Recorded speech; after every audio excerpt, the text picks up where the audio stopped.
I know, so I feel like we should all have Yeah, little Jake. boxes that we can pull over. Right. I would just be like, do you have any empty days this week? You want me to try and fill them in? Yeah. Good thing I don't have to work for a living. Good morning, everyone. Thanks for being here, whether in the room or virtually. It's nice to see you all. I'm calling the meeting of the CFF to order. And Wendy Gerlach, Chair. And the first item is reviewing the agenda.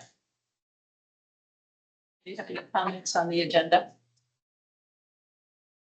No, so I will turn it over to Heather for a roll call. Amanda Sullivan Astor, David Budney, Present. Gary Jensen, Here. Glenn Ahrens. Here. He's here. There he is. It might be further, maybe. Jake Ryan, Here. also here on video, I believe. Yeah. His mouth. Why is there, neither one of them, I saw their mouths moving, video or audio. I think the gremlins have run amok. They must really hear us, but they've also responded. But we're turning on the audio, so which is up to be on. Hear me.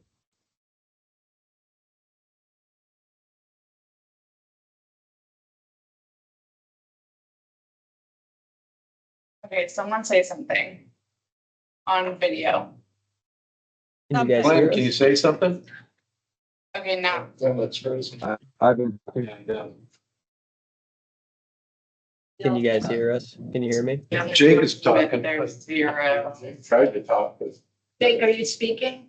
Yeah, I'm trying. Or are they just moving? Must be hearing us?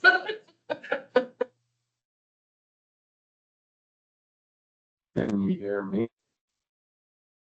Jake, can you hear me? Okay, someone say something. I can hear you, Glenn. There we go. Got it. Okay. So we have Glenn and Jake on. Julie Woodward here. Kate McMichael, Maurizio Valerio, Mike Cafaretta. I think he is trying to join. And You'll be late, Heather. Wendy He's in the lab. Gerlach.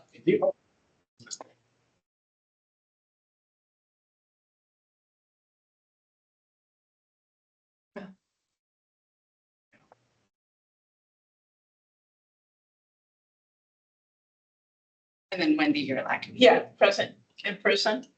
And I note that Amanda has joined. Yes.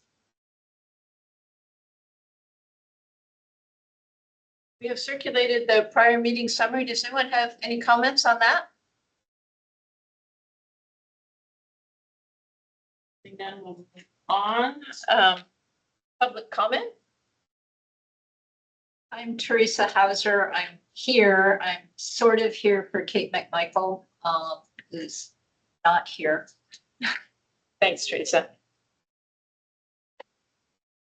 Any other members of the public who wish to introduce themselves and say anything?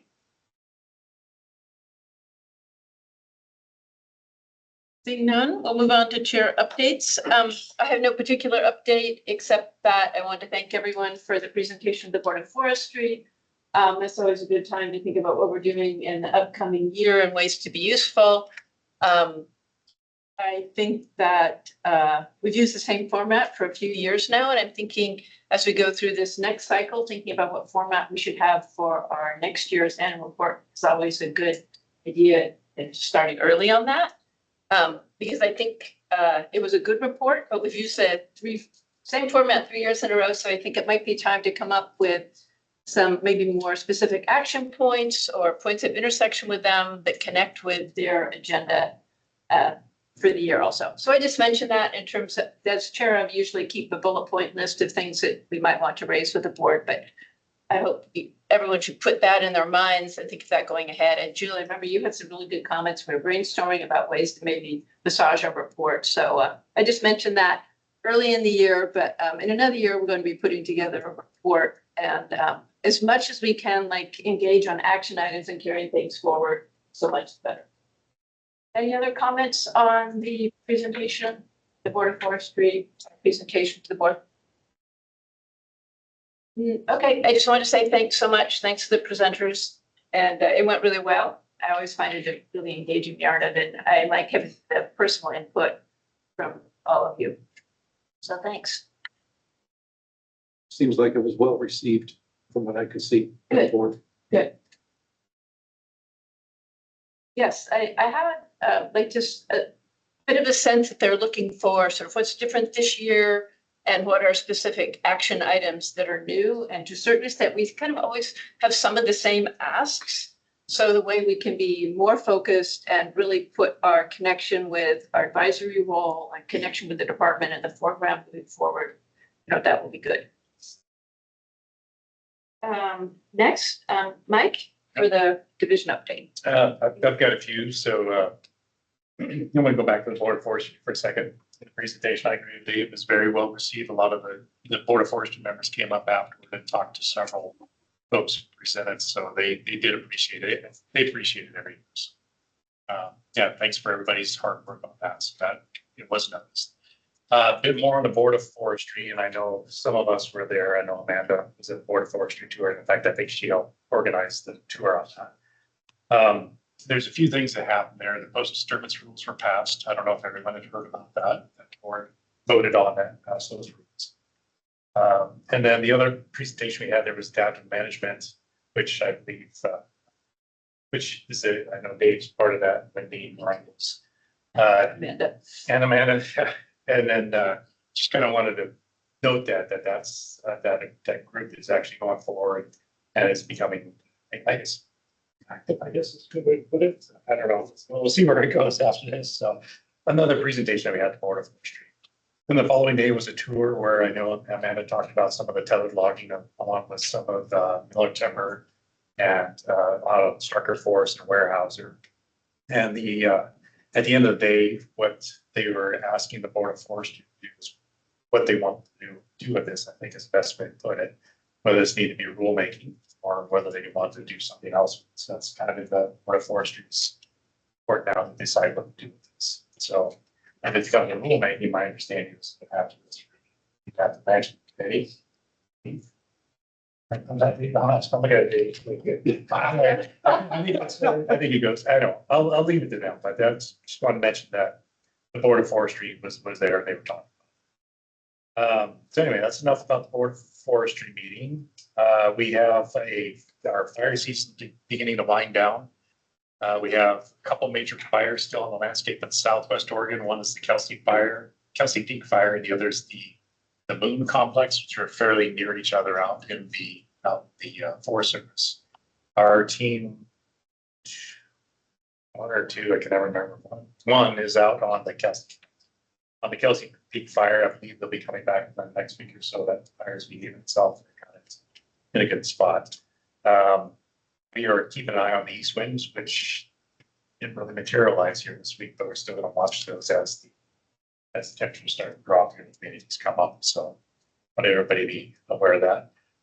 One of the fires this year, the flat fire, is actually gaining some attention from some of the work that had been done on it, just to kind of make you aware of it. I can't remember if it's Landscape Things here or Small Forest Line Grant Program that actually had a project on the southwest end of that fire, that they actually utilized that project to either slow or stop the fire. So it's actually getting some attention within the state. Some people are just taking a look at that. Fire marshal had a couple of good saves on there as well. So that fire is going to be talked about probably here in the next year or so. So I can say that's just one of several projects that actually been used for firefighting efforts with the LRP and the SMG programs, and a few others that FFR, GNA. Those projects actually stop some fires. So some of these projects, I guess where I'm going, some of these projects are actually starting to benefit the firefighting efforts that are out there and the I don't know, resiliency, I guess, of the communities. Legislative things are coming up. We don't anticipate, at least in our division, going on for the Forest Resources Division, smallholder owners. There is a bit of just make people aware, there's Doug for dieback in Southwest Oregon starting to gain some traction, I guess. as an issue down in Southwest Oregon, so that may show up to legislative dates. Wait, can you say that again? Which kind of data? They dug for diet. Uh-huh, So uh-huh. that was for, again, 5 counties, I think it is now, it just got into Douglas County, start to show severe mortality, I guess. Is it thought to be drought or something else, or just unknown? Of course, like climate change, it could be Yeah, several yeah. factors, yeah, so I think it's part of what they want to try and figure out is what's going on. So anyway, that will be showing up. Flat-headed fir borer. That's what I Did, heard. did you hear that? See, this is fir borer? Okay, all right. Yeah, that's the main agent killing Doug fir down in Southwest Oregon. Drought is the trigger, and then the flat-headed fir borer is just targeting those trees. We also see that in the Willamette Valley, but not nearly as bad further south. Gotcha. Okay, thanks, man. I certainly noticed, because I spent a lot of time near Medford, Ashland, that it's really pronounced. Then the other thing. Yeah, Mike, Oh, go ahead, man. this is Amanda. One other thing that I found very interesting in a field trip down south is that they're also finding that drought-related embolisms are also something that is likely causing some of the mortality, where you have such a strong pressure gradient sucking, trying to suck water from the top of the tree through the roots. It's actually pulling in air into that tissue and causing issues. So just another piece. Yeah, no, good, thanks. Thanks for that. The other thing we're keeping an eye on, yeah, we still got some audio issues here. We can hear you guys, but it's really low. I'm trying to figure out what's going on, but executive orders from Washington DC, where we have those coming into the agents. Well, whatever the effect is on the executive orders, we have our federal grants unit keeping an eye on what's going on with the impacts to the agency. And so as those show up, we'll let the folks know. Just the bill IRA funding that we've received. When the impacts mobile, and those usually are stewardship funding. The Forest Service to try and see how that's going to play out here toward the end of the years. As soon as I know, you everybody know. And then lastly, just kind of a neat thing, I guess, that happens from time to time at ODF. And I don't know if Julie were involved with the Korean foresters that came in, the researchers, a group of Korean foresters, maybe Glenn, were they down at the Board of Forestry meeting? Yep. So they came up, they toured our Santiam State Forest, and their interest was recovery and resiliency. So we took them on a tour to show them all the area up there, because Korea, I think, is about 3/4 the size of Oregon, but over 2/3 forested or something like that. So they're very interested in seeing, especially climate change, the impacts of fire are having on larger landscapes. At least that's my view of it. I don't know if you got any more to add to that, Glenn.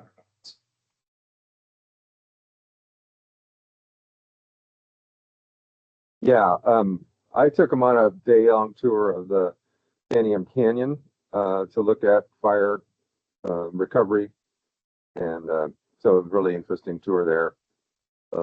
Professor Heesing Wu was the leader there, so I guess they went down to Southwest Oregon as well. They were going down to look at the Archie Creek, I think, the day after they were with me. So I had a lot of road time, but really interesting to visit with them.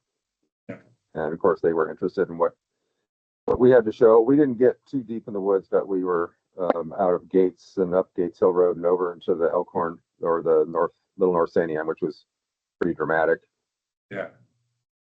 And met with Frank Lumber forester, Russ Minton, kind of showed what he's experienced with the post-fire reforestation, and we met with a small woodland owner to look at that situation as well.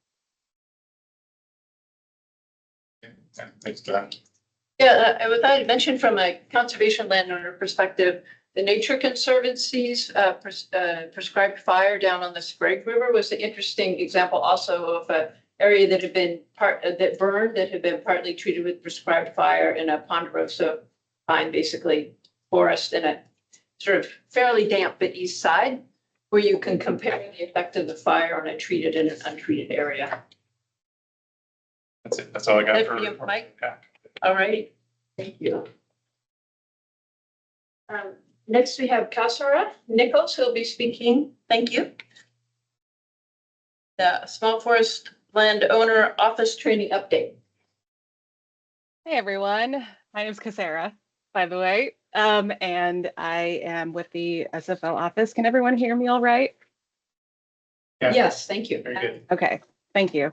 I'm gonna share my screen here, and I apologize. I really wanted to be there in person, but oh, I don't have the option to share my screen. You should now, Sarah. Oh, there we go. Thank you.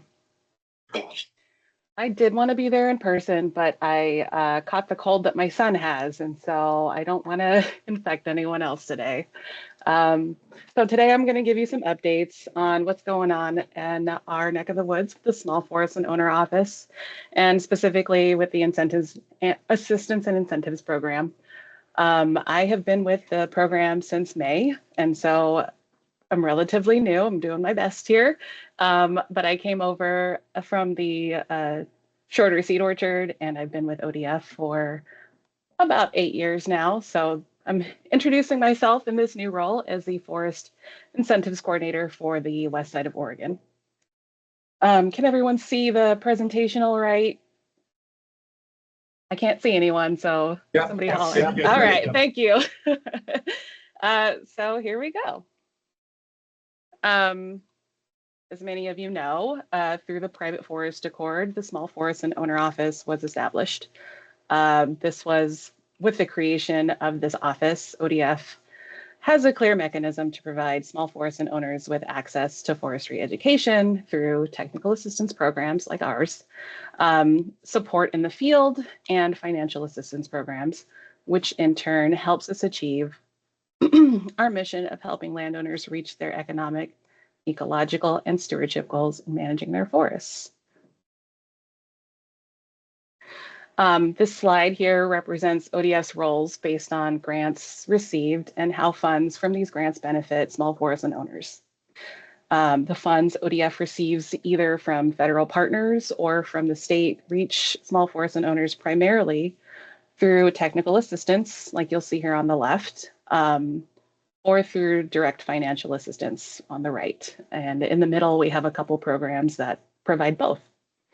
Some programs, such as the agreement ODF has with NRCS, the Natural Resources Conservation Service, or the Emergency Forest Restoration Program, allow our foresters to dedicate time and expertise through technical assistance, while others, like the Small Forestland Grant Program or the Forest Legacy Program, pay landowners directly for project implementation or services that promote healthy forests.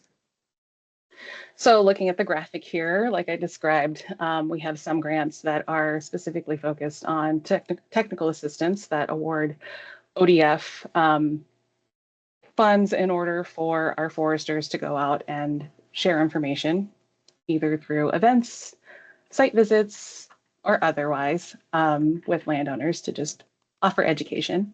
Oops. Skip ahead a little bit. And then programs that provide direct financial assistance to landowners.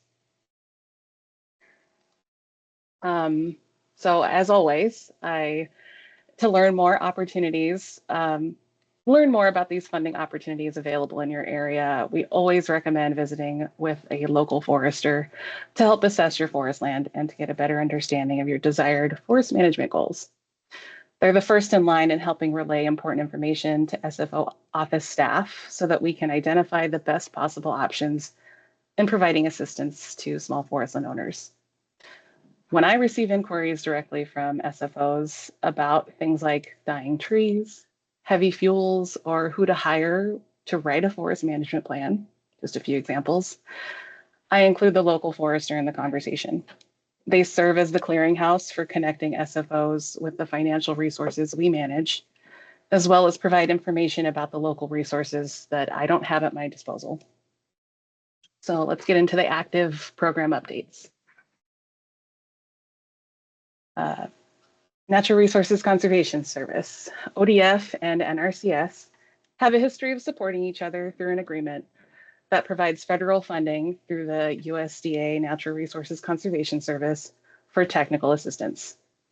The technical assistance that ODF foresters provide ranges from collecting an inventory of a small forest and owner's forest to writing a basic forest management plan that help a landowner qualify for NRCS assistance programs like the Environmental Quality Incentives Program or EQIP. Our foresters even provide the certification on behalf of NRCS as technical specialists for activities that landowners conduct through the EQIP cost share program. ODF foresters essentially extend the knowledge base of the NRCS and allows federal funding opportunities to reach a broader range of users. In exchange, NRCS is able to achieve its mission of providing financial assistance to SFOs for conservation practices. So this year, likely due to the uncertainty and fluctuations within the federal agencies, there was a delay in getting the NRCS statewide agreement signed and executed. Additionally, the amount NRCS has committed to ODF through the agreement is lower than it has historically been, but is enough to allow ODF to continue to conduct technical assistance activities.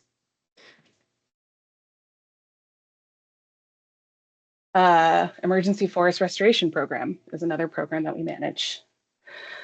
This is a big one. Last year, leading into this year, was a busy time for the Emergency Forest Restoration Program. The EFRP is a program offered through the Farm Services Agency, another USDA agency, that is typically initiated by a disaster. It offers funding to ODF to support the technical assistance required for FSA our Farm Services Agency to then get restoration funding directly to landowners in the form of a cost share. Similar to the work funded through the NRCS statewide agreement, ODF foresters play a massive role in assessing damages post-disaster, sourcing landowners who have been impacted and wish to participate in a cost share, and creating a restoration plan for treatments with each individual landowner and coordinating with FSA to help connect them to those landowners. From there, FSA contracts with individual landowners to complete the planned restoration activities. And then to help verify that these restoration activities have been effectively completed, the ODF forester then revisits properties to certify and approve activities, acting as the technical specialist for FSA. In 2024, emergency declarations occurred after severe ice storms impacted 4 counties in Western Oregon early in the year, and then again following several large wildfires on the east side of Oregon over the summer. The scale of the landowners impacted by wildfires was especially challenging, extending across 19 counties and thousands of acres. ODF's post-fire restoration team led the charge in identifying the areas most impacted and were able to begin planning activities while some fires still burned. The landowners that chose to participate in the FSA EFRP cost share program are now in early stages of conducting restoration activities, including debris removal and site prep. Other common practices that are expected to occur over the next 2 years are tree planting and moisture conservation, otherwise known as chemical application to decrease vegetation competition on seedlings. Oh, okay. The Western bark beetle, oh, I'm ahead of time, cool. The Western bark beetle bark beetle program is another program funded by the USDA Forest Service. It's become increasingly popular in the past year as many of its treatments offer benefits beyond bark beetle mitigation. Treatments like reducing overstock stands and reforestation of climate adapted beetle resistant species also offer a reduction in wildfire risk. Due to the limited amount of funds ODF has historically received, this popularity has led to creating a new standardized scoring matrix for the volume of applications coming into the cost share mitigation activities. Our program staff are initiating a new quarterly review of applications to provide better and more fairly prioritized areas to treat. in years leading up to 2025. Typical funding amounts received for this program were around $70,000 a year. This newest grant received in 2025 doubled the expected amount to about $140,000 and makes us hopeful that this program will continue to receive support for the great work it accomplishes. Now the Forest Stewardship Program. The Forest Stewardship Program is a program funded through the, again, USDA Forest Service. The bulk of this grant supports ODF staff directly by funding just about any non-Forest Practices Act technical assistance work. So pretty much any time a forester offers education or assistance to landowners, organizations, etc., the Forest Stewardship Program allows, etc. Anytime there's non-FPA technical assistance offered, it's supported by this grant. The Forest Stewardship Program also allows ODF to cost share directly with small forest land owners to pay up to 90% of the cost of a natural resources professional to write a forest management plan on their property. Technical assistance for this grant is recorded by our field staff that the SFO program then reports to the Forest Service. This grant also provides support to organizations that provide forestry and natural resources educational services. For example, the Oregon Forest Resources Institute, OFRI, was able to update their forest, Know Your Forest website through funds from the Forest Stewardship Program. The Oregon Tree Farm Service also received funds for their Tree Farmer of the Year video and to help support their annual conference that observes and awards the Tree Farmer of the Year.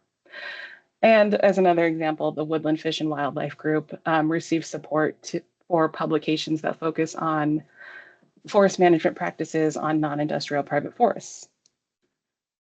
Recently, we have broadened our scope of reporting to include some of the technical assistance organizations like these offer.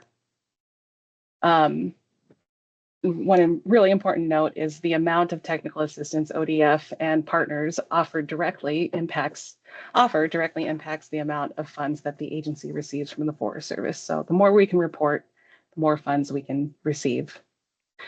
As of January 1st, 2025, ODF began offering updated cost share rates for forest management plans. Prior to this, only about 75% of the cost of a forest management plan was paid through the program. Now, with updated and increased rates, landowners can have up to 90% of the cost of their plan paid for. The Assistance and Incentives Program is also working its way through the large amount of bipartisan infrastructure law or bill funding that was received over the last couple of years. Currently, the latest grant for 2025 that ODF received was about half of what's been received in the past. All right, the Small Forest Land Grant Program, another program we manage, was established in 2021 as directed under Section 24 of Senate Bill 762.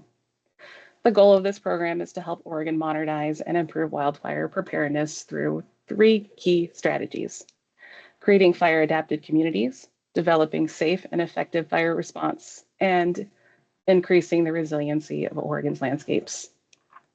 This is a state-funded competitive grant administered by ODF. The grants offered can be up to the amount of $300,000 each, with many projects being managed by sponsor organizations that coordinate and administer grants on behalf of multiple small forest land owners. Past sponsors have included watershed councils, soil and water conservation districts, state and local government entities, and even ODF districts. The grant is awarded on a biennial cycle, and this year we expect the application window for new grant applications to open very soon. Updates for this application submissions can be found on the ODF website. If you go to the far right, scroll down to the resources tab and look for grants and incentives. Right. The Landscape Resiliency Program is another competitive grant program established through, again, Senate Bill 762, Section 18 this time in 2021.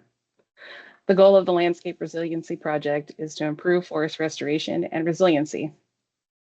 This grant program was designed to fund landscape scale projects that reduce wildfire risk on public and private forest lands and rangelands, and in communities near homes and critical infrastructure through restoration of landscape resiliency and reduction of hazardous fuels.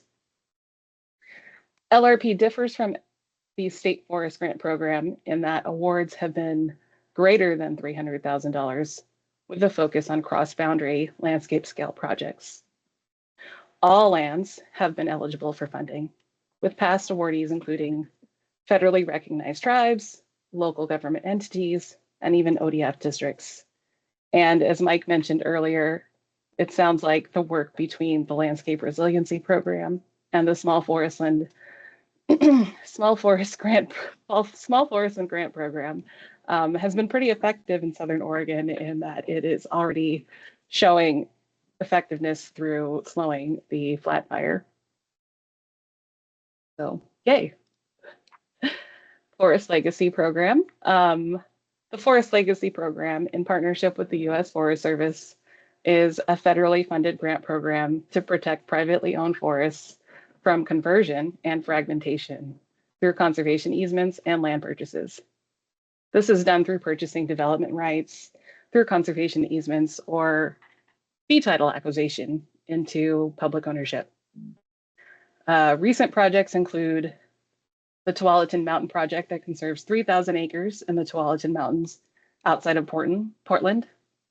This project area will serve as a living laboratory for researchers from Oregon State and other institutions, tribes, agencies, and organizations to advance research in forest resilience, habitat restoration, sustainable timber production, and reducing wildfire risks. A couple more here.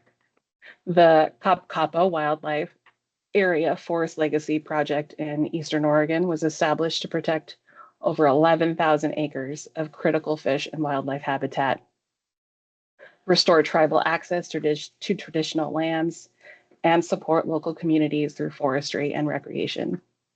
ODF&W and the Confederated Tribes of the Umatilla Indian Reservation will manage the land for both fish and wildlife conservation and tribal first foods like water, salmon, deer, elk, roots, and berries, while providing public access for hunting, fishing, and wildlife viewing.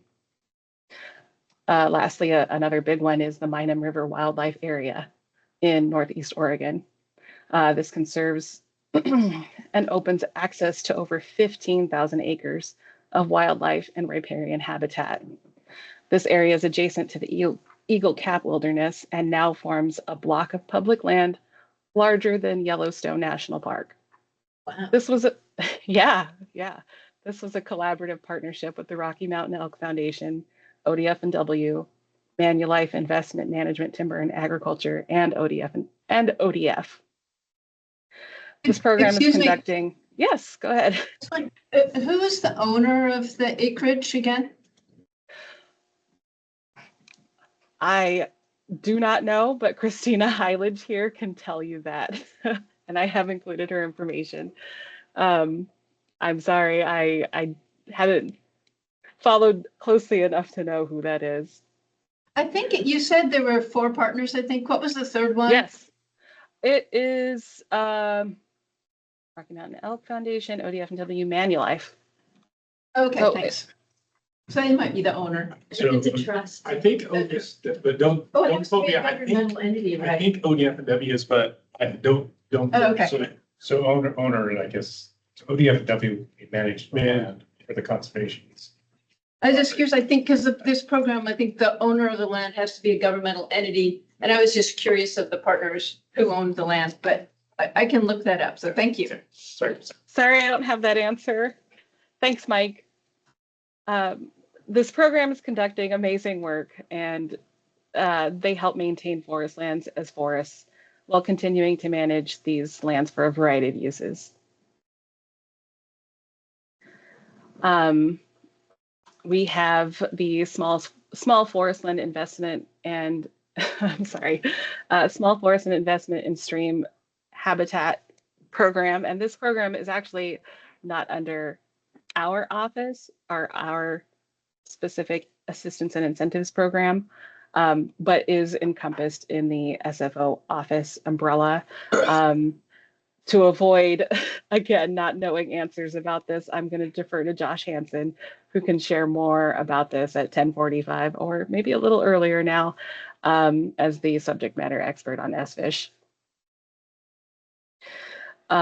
So lastly, because I don't have the answers to everything, and there's a lot of information that goes, I just barely touched on for each one of these programs. If anyone is interested in reaching out to learn more, I've included contact information for the leads of each one of these. So wrapping up a little early, does anyone have any questions?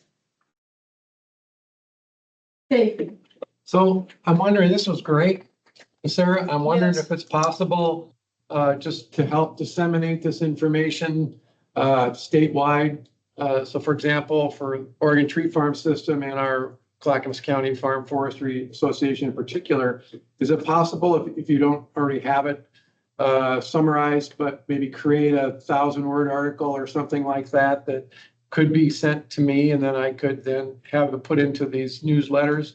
Because a lot of folks that a lot of private forest owners don't even have internet. So, you know, we rely on mailing for a pretty significant percentage of our members. And so if there was a way to get this information distilled down into an article, and then for those that do have internet access, the link to the appropriate address to learn more. But I think this would be a great way to really disseminate this information out to the small forest land owner, because there's a lot of excellent resources here that they should be made aware of. Is that possible? I think so. I'm looking at a kind of a room full of folks. Can you tell me who you are? I'm Dave Bugney. Hi. Okay, Dave. Okay. We do actually have a 2-pager, I guess, front and back 1-pager, that gives a brief synopsis of each one of these programs that I'd be happy to share. Today, I just kind of focused on what is active. So I'm not sharing anything that's not, you know, one of our active programs are able to fund projects right now. But I would certainly be happy to share that with you, David. Okay, that'd be great. Just, you know, whenever it's Katie. convenient. Is there anything else you would add to that, Katie? Nope, that's exactly what I was going to say, is that 2-pager covers most of those programs. The only 2 it doesn't cover are the 2 state programs, the Small Forest Land Grant Program and LR Landscape Resiliency Program. And that's only because at the time that we created the 2-pager, those weren't included in the governor's recommended budget. Now we know they are funded, so we will be incorporating those back in, but those have their own webpage on the ODF site. So I feel like, you know, that information is out there, but definitely the 2-pager can be helpful for all the other programs. Thank you. So yes, we will get you something, David. Great, thanks. Want to email it or print it to you, or how do you want to? Oh, if you just email it to me, then if you just email it to me, and sometime in the next several weeks, that would be great. And then I'll have that either placed directly into the newsletter or added as an insert into the newsletter as the graphic designer suits them. Great. Thank you for sharing that. And I'll just note, because Sarah mentioned, so the Partnership for Forestry Education just updated their Know Your Forest website. And there's a whole page just on incentives for small forest landowners that gives a short description. So it's kind of the 2-pager onto the website. And I know you want it in an article, but it'd be another great place to send them because it gives a really nice description. This team did a great job helping us update that site for landowners to go to. Yes, I mean, I think as a committee, we should, you know, so we're a body of, you know, 10 or whatever it is. If you know, and there's, you know, the problem we have is that Tree Farm or OSWA have maybe 1,500 members. But if there's 60,000, you know, small forest landowners across the state, you know, our first task is to reach our members, but then how do you reach the greater population, the other 97%, you know, of Oregon small forest landowners? So anything we can do to help do that and to educate these people it would be great. I also want to come in because I think, Dave, one of the important things is also having the people who are their technical assistants understand the options. And so that's the stewardship foresters, the extension agents, even consulting foresters. And so the presentation Sarah gave, and we're starting to, help try and make sure people are aware of those. And I think, you'll see Jennifer Ward and Sarah and Katie are working close together to just even help make sure the trainers are aware. So when they're talking to landowners, they're aware of what are those options. And so I just commend the department for also trying to help package this in a way that their technical assistant providers, I think, can access it and understand it better than they have. So they're also aware when they go out, because we're not going to reach all of them, but every landowner, but if a landowner calls any of these people, having everyone aware of that is really important. Well said. Thank you.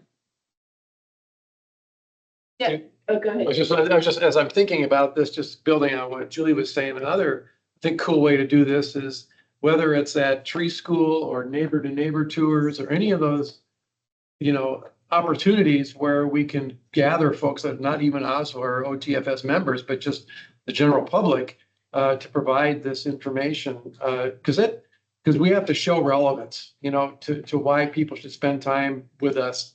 And I think when you show that, hey, there's stuff out here that won't cost you a cent or will help you pay for some of these programs, and you should really think about taking advantage of them. We just need to get that conduit out there, right? So that's what I'm thinking. I was gonna Yeah. mention that, oh, go ahead. Go ahead, Katie. Sorry to interrupt. I was just going to mention that I did give this exact presentation at Clackamas Tree School together with Andrew Owen of the NRCS, and there was a good group of people that attended, and there was a lot of interest in these programs. So I totally agree with you that we should be doing this presentation every year at those tree school venues and anywhere else we can. There's a brochure that the department has put We'll out. be knocking on your door about tree school. Sorry, just a pitch that we'll be recruiting you for tree school again, and looking forward to it. Sounds great. And I realize that, not everyone has the ability to participate in, tree school or whatever situation people are in. So taking advantage of things like, neighborhood meetings or, smaller events that tend to get attendance from people who may not be available during the day when they're working or whatever. If you know of any community events that aren't necessarily accessible for everyone, but maybe well attended, please forward them along and let us know. I have one. This is Teresa Hauser. I'm a member of the public.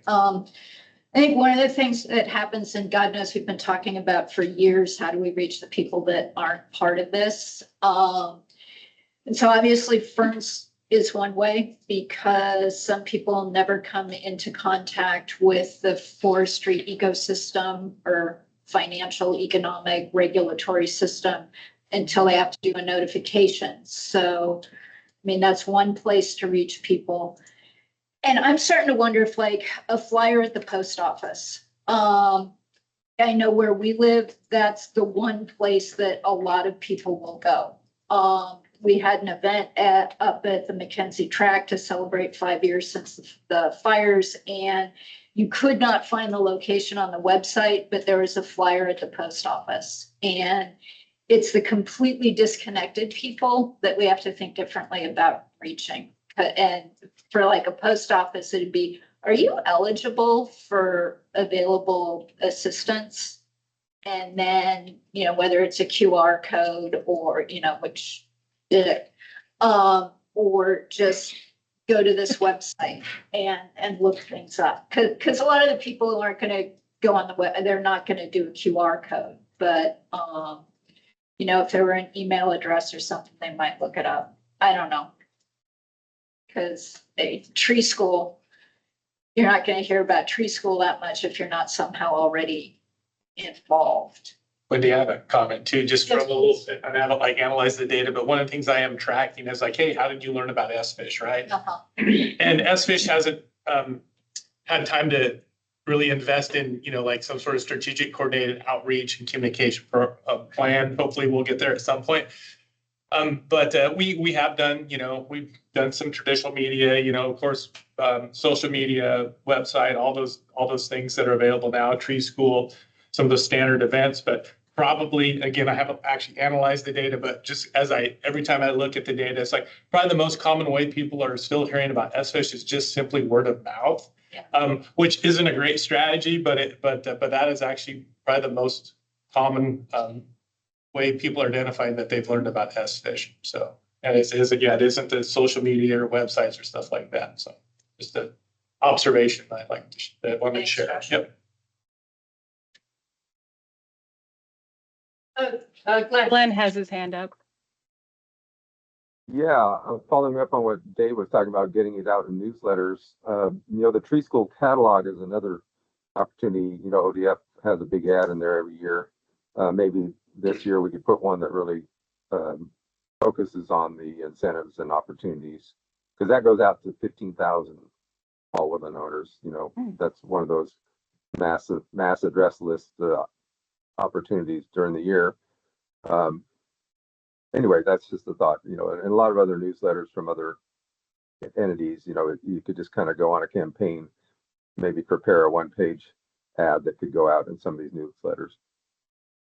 And also the mailings that go, to the massive list, once a year.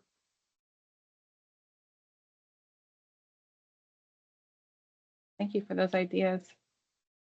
Thanks, Glenn. I'm going to raise my own hand and mention that there's a really good brochure that's put out by the department. It's like about 6 pages long. It's 5.5 by 7, I would say, in size. But anyway, it focuses on, it's a really short, great synopsis of the department's programs, but it doesn't focus as much on these other programs like the federally funded ones that you've gone through. So I would consider that a really great starting point to add to that, maybe in a abbreviated version of it, make it not too long, these kinds of opportunities, because that was a really cogent, excellent summary of what's out there. So I hope the information does get around. And I wanted to add about forest legacy to make a comment earlier when I was saying that the land needs to be held by an entity that, it's a conservation easement. If you have conservation easement, the interest in land that is funded by the grant has to be held by a governmental entity, but the actual fee title and the underlying land could be, say, an industrial landowner. That's why I was thinking maybe it was Manulife. But conservation easement needs to be held by a governmental entity. And so, say on the Mayam project, I think it might be ODFW. I'm not completely sure. Yeah. Mike's nodding. But anyway, I wanted to be clear that it doesn't mean that the underlying ownership of the land itself has to be owned by a government entity. It can just be the conservation easement that is held by a government entity. Okay. So correcting any confusion, I hope, from what I said earlier. Yeah. Thank you. So just to follow up on what Teresa was saying, one last thing that I do with our newsletters is I distribute them to a group of them to the Estacada Public Library and put them, and they're free for people that want to check it out. And there's a lot of people, that's where they get their internet service. They'll come to the library. We have a bank of computers there. And that's, that works for them. Plus, it just happens to be right there. I put the newsletters. So hopefully, if other people want to do those kind of things, just let me know. At least in Clackamas County, I can get you our newsletters. You can distribute them to local, like Oregon City or whatever. But anyway, statewide, you should think about doing that with other information like what you just presented here. Thank you. Any other comments or thoughts? Seeing none, I will just thank you. Thanks for Cassera. I think you said that right. Cassera, sorry. And thank you, Katie, both for your presentation. Thank you for having us. Yes. Guys. I hope you feel better soon. And your son. Yes.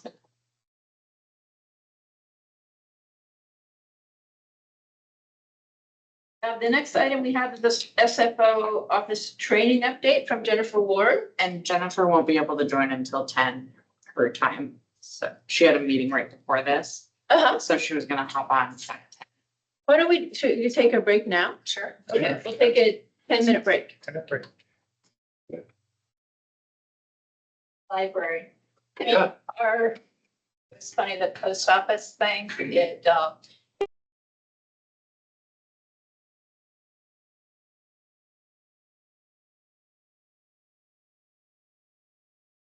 Hey, Wendy, can you hear me?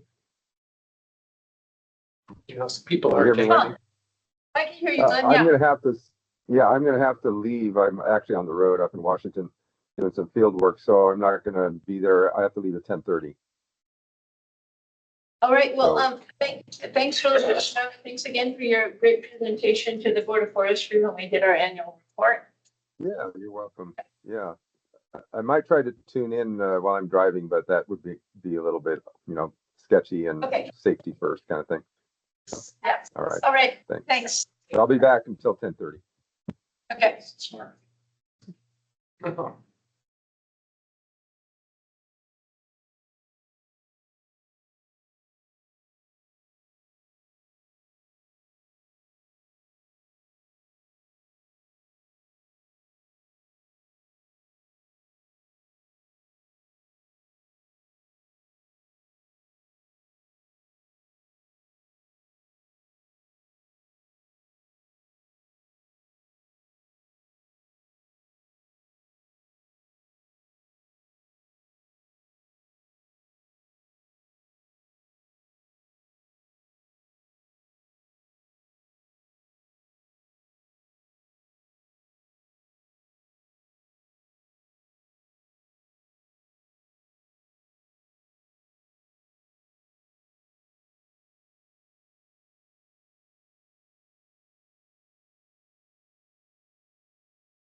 You know, your question about, You know, a lot of times, small forest landowners, I've inherited what they have, but often, you know, they, you know, like, you know, like the I need to document. cross my stream, and I have like 3 different spots where I. I need some Yeah. information with.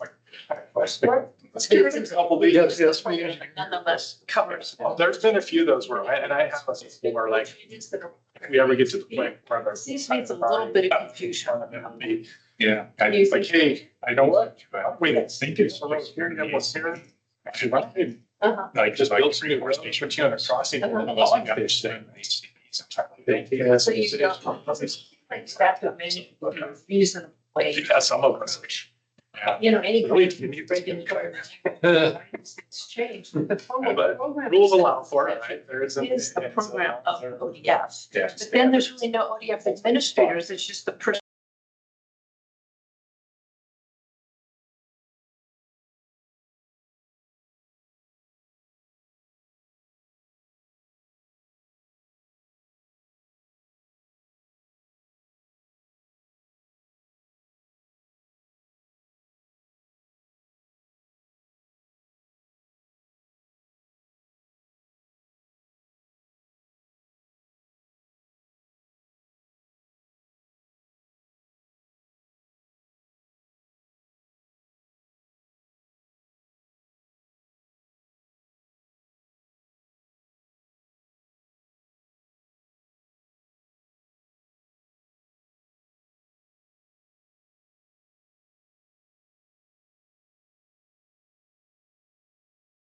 To it. Science. Yeah, right, yeah.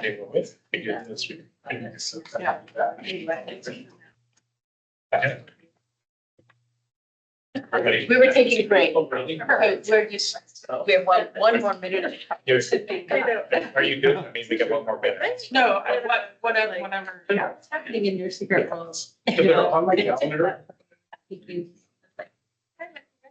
Yeah, yeah. You're Jennifer, I'm assuming. Okay. Jennifer Moore, yeah. All right, Jennifer, Wendy. I'm Wendy Caroline. Thanks to meet you. Yeah. I got a question for you, Mike. Has ODF got a new director? Has ODF officially appointed a new head of the department? Are you in that interim mode still? We are still, we already Morgan, the governor's office is still working through. It's my understanding of it. There's been, I heard yesterday. They're still basically taking applicants, or do they have the final list and They don't tell us anything. up to the governor? Did they have a recruitment firm that they had and that they somehow it didn't quite work out? Now they have a new one, so they're. Oh, wow, that's Is a that great right? story. We heard that yesterday. So, that update, I hadn't heard that. I don't know, Gary. Hopefully we get it stabilized in a new head of the department. Right. Right background. I can call us back together as a group. Calling the CFF meeting back to order. We're here in the room and welcome back people who are here virtually. Okay, Amanda, we'll see you at noon. So our next agenda item is Jennifer Ward, who's presenting on the Small Forest Landowner Assistance Office. The training update, sorry. Hello, everyone. Jennifer Ward. I'm the Habitat Conservation Plan Reporting and Training Unit Manager. What that means is I supervise the training and GIS staff. And then I have one person who's helping support the HCP and then another who works on helicopter spray. So 13 positions total. The training team makes up, I don't have the org chart for me, I'm gonna miss the number, but I have 3 learning and development specialists. And those learning and development specialists are responsible for designing learning materials, we're doing a lot of video, capturing video, simplifying things into a language folks can understand. And then helping coordinate trainings across the state. So the video portion takes up a lot of time trying to build both an internal and an external learning library. So for external audiences, whatever subject matter comes up and is important at the we can help clarify through video. A couple of them that we're working on, we released one a couple months ago on small forest landowner minimum options. I have one in the queue, really ready to go. I'm just kind of waiting for that final stamp of approval on written plans for road construction. So each one of those topics, we have probably 50 on the list, we'll put together and then release out on our website. We're also kind of looking at our website to make sure that it's easy to access materials, because if you've been on there and you're kind of jumping through, trying to find what you need. So having like one consolidated place for all those videos to land and people access the information that they need to more easily. I have a training coordinator. The titles will get kind of confusing, but training coordinator is basically overseeing some of our internal training. They're onboarding new foresters, so they have like an 8-week session where they meet every week with new foresters in the field online, and then hopefully they all get together and go out to the field at some point if weather allows. That goes on through the wintertime. So that's Mike Thompson. I know you're very familiar with Mike. He also runs our Hot Topics. We have a monthly internal Hot Topics meeting where we put together an agenda focused on the field, bringing information, relevant information to them. And that's kind of their once a month connection with Salem to understand what things are going on. And then I have a training lead position right now, is just an interim developmental opportunity. That's where I started with Salem. Originally, I've been with ODF for 18 years, started in the field. I was a stewardship forester for 9 of those years out of the Coos Bay office, then stepped up into the manager role in January. So Tim Cudmore, he's out of Wallowa. He's a stewardship forester out of Wallowa. So he's helping us out to lead the training program and take that off of my hands, at least the day-to-day operations stuff. Getting him up to speed as soon as possible. So he'll oversee all of the programs, start working with our partners. A lot of our work for external audiences, as you know, we're connected with OFRI, OSU Extension, AOL, part of the Partnership for Forestry Education. So we're looking to collaboratively offer training to operators, landowners, and small woodland owners. So let's see, I think that is, yeah, that's the training program in a nutshell. And on the agenda, it says Small Forest Landowner Office training program. It's all incorporated. So we're training across the division for all landowners.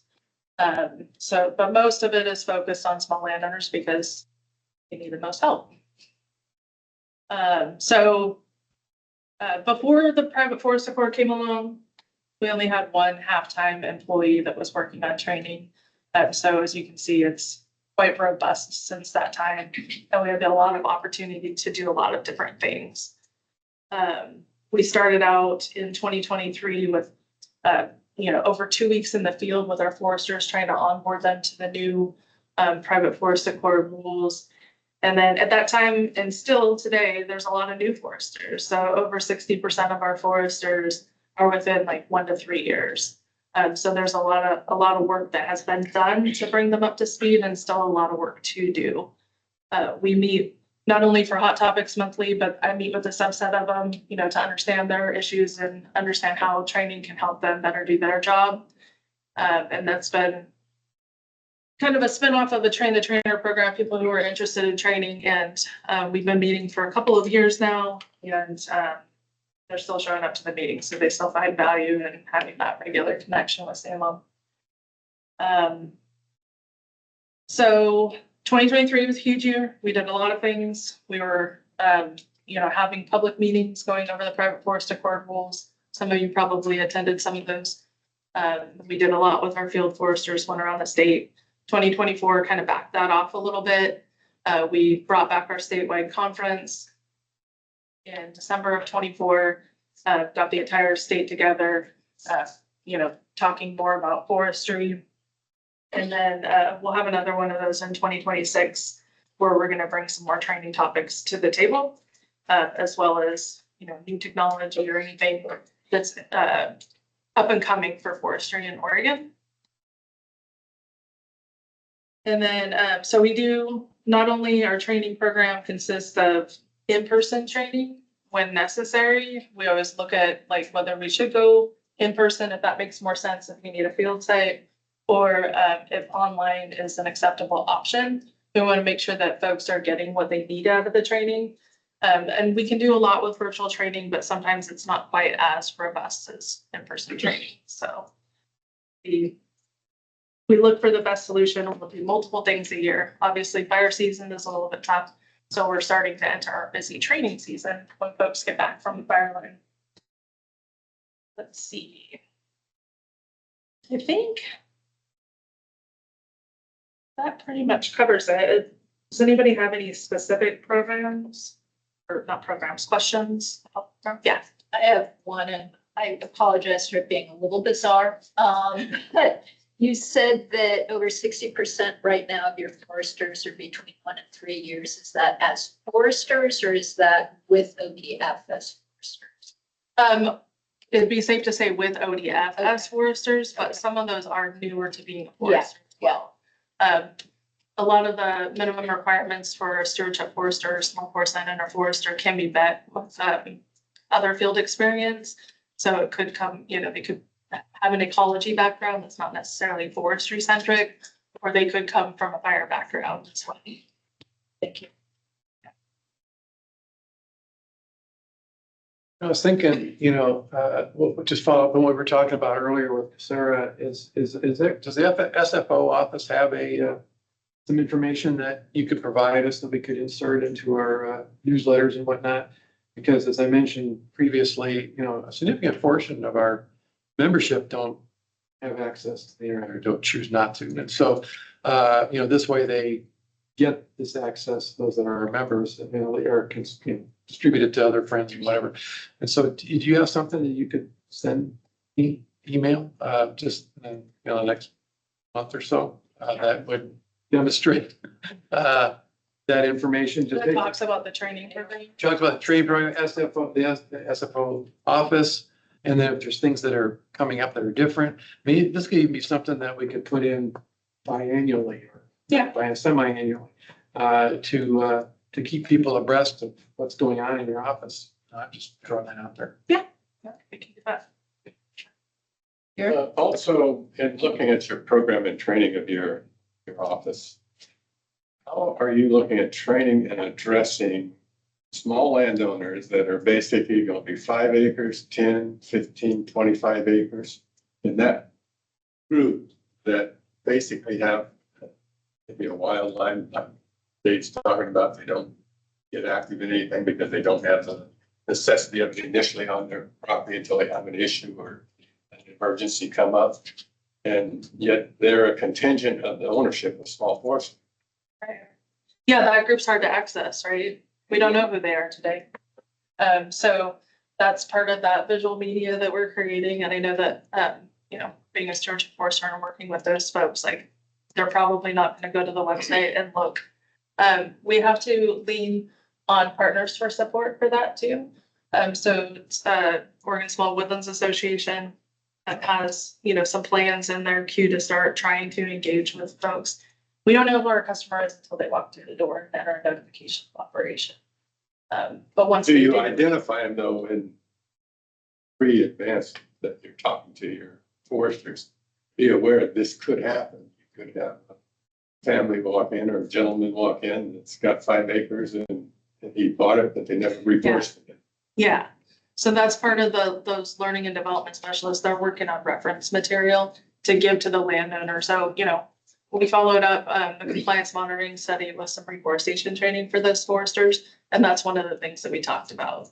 So start talking about reforestation as your customer walks through the door and not 2 years later when you're asking them, did they plant a tree in the ground? They may not know. So we have some things that they're in the queue to develop to help with that initial package of information. In fact, Julie and I are going to work on some of that later today. Just onboarding, like, here's the basic requirements. That brochure that we'll work on later today will have kind of a checklist with it so that they can go through that.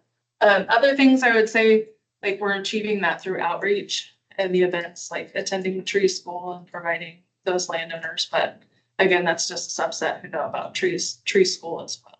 So. When you address those landowners and identify them, and that's a challenge for all, I'm not saying anything specific, but do you have your people capable of assessing the local taxing office? So the Lane County Tax Office or Benton or wherever, where you have records of ownership and land size that do have names and addresses and contact information. Frustration is getting somebody to address that information, sort of form a list of potential issues with a 5 acre land or 10 acre. And all I say is that's, in my experience, those have been things that have been growing as I've watched our times involved in our forest lands. Because a lot of the areas around our cities, now I'm from Eugene and talking about the foothill in Eugene, at one time we were all old farms and forest lands. They are pretty much partitioned the subdivisions of, 5 acres, 15 acres, 25 acre lots that are right up against the city boundary. Yeah. I would say that locally, I don't know that they're well connected with that tax base, but Mike, the SFO office has done some work around looking at those smaller tax lot areas, right? So I don't know if Angela or anybody could speak for that or not. You're talking about outreach to those fragmented, basically. That's right. Yeah.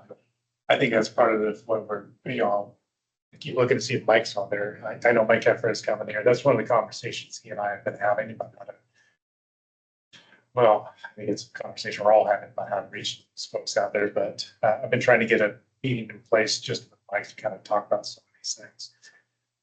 It's really tricky, at least in my past life, working with the counties and getting information from them. Some of them will not give us the information, or I know there's a couple counties that will not do it. Others, we have to really demonstrate why we're getting that information, what we're using it for. So there is a bit of that. I'm not saying it can't happen. It's just you have to have someone committed to doing that because it changes them. Yeah, I also would just say it does happen in some areas like Wallowas, Blue Mountains, like that outreach is happening, Klamath Lake Partnership. So in some of our communities in Oregon, beyond Western Oregon, that I think we've figured out a community partnership. I think in Western Oregon, it's the math. It's how do you create a community in a big, kind of area, and we haven't quite. I think you start to see that through Osmo and other groups. We've kind of created some of these subset communities. But Southern Oregon and Eastern Oregon have been through landscape resiliency. You look at Wallowa Resources and the Mine Blue Mountains. That's been a 20-year doing exactly what you said, Gary, where they had a 20-year plan and they literally took landscape and watershed by watershed. And 20 years later, it's been a huge effort. But this is about capacity. And this is why, I'll just flat out say, if we could double, triple, quadruple the amount of capacity we have in forestry education, we could start doing some of those massive things. The capacity as the stewardship foresters right now are probably barely able to actually keep up with the notifications coming in, let alone talking to those that aren't putting in a notice. And so let's just be real, it's about funding. I mean, we would love to do more of these projects. It's just literally capacity and what you're mandated to do versus. And so that's where I think the power of partnerships is where we see these long-term payoffs. If you just think, even the Partnership for Forestry Education, we've had some really successful projects because we've been able to bring collaboration together. And I think we see that in other places around the state, that collaboration is the key part in everybody doing their pieces, but it's a long-term plan that takes a lot of effort. Julie, how is the Partnership of Forestry Education funded? Where did those dollars come from? So the Partnership for Forestry Education itself is not funded. It's funded by projects. And so, for example, you heard about like the Know Your Forest, and that's a project OFRI agreed to fund, and we provide the maintenance. But when there was a major overhaul, then grant funds were found like through the stewardship program. Mhm. Right now, the digital management plan is another good, that was a project one group couldn't feasibly do on its own. But collectively, we've been able to put together a committee that can then move that forward. And it's housed out of, like Eco Trust. Mhm. So it's really a project-based type of group versus like the collaborative groups, like what Allow Resources and My Blue Mountains, which is again, kind of more, it's also a project-based and a community-based. So they're really each set up based on what their goals and objectives and who the partners are that are involved. And one thing I'd like to add when you talk about, the ownership and the population of our forest landowners. One of the dynamics that I personally see in our Eugene community, Lane County, is we are getting a lot of out-of-state people coming in and buying the land. Another evolution ongoing with the purchase of rural lands. And the dynamics of it is the cost of those lands have escalated. Landowners expect to get a lot more money for it. And you're seeing people outside the region come in and have the money. They think it's a good buy and buy it. Know little or anything about the forest and the issues you're talking That's a challenge. about. That's a challenge. I mean, I can tell you, it's on. That is me and Kate. Yeah.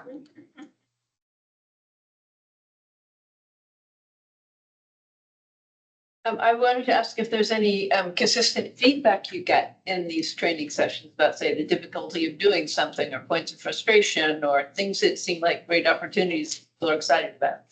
Yeah, and again, through our partnerships, depending on who we're working with, at least one of us will send out a survey asking for feedback. I haven't done any surveys since the big public meetings because that was primarily, only solely run by ODF, but I just reviewed some from, there's the Coos Curry Extension Office in partnership with ODF ran a steep slopes class, and people are generally like excited. Sometimes it's too technical, but generally they're excited about the opportunity to learn about forestry. And so that particular class wasn't, focused on any. There was rules mentioned like public safety and some of the steep slope rules that we have in place now that are mainly in effect for larger landowners. But it was more just like generally curious about how landslides in Oregon happen and how harvest may or may not affect those. But just, it's mostly positive, I guess I would say. The big, large trainings that we did were all positive. We don't get a lot of feedback of like, this is what I need next. I haven't really seen much of that because I think sometimes people just don't know what else there is out there. So it's dependent on us kind of coming up and having wonderful conversations with people about needs. Yeah, so I want to go back to something Jennifer said about the group she has. She has 13 employees. I don't know if you caught that, which is for a manager to manage.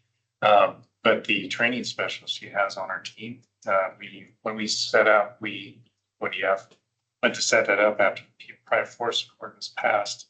We purposely hired training folks, not foresters, into those positions because we need people. We have the technical experts like Jennifer and the others on the field. We needed somebody that could actually put a program together to get some training out and get it out fast for the private forest report. So she's got 3 or 4 people that are actually, they came, their background is how to put on trainings. So, and they're slowly learning. I mean, they're picking up the forestry stuff really quickly, but that's an important point to keep in mind. We've never had it before.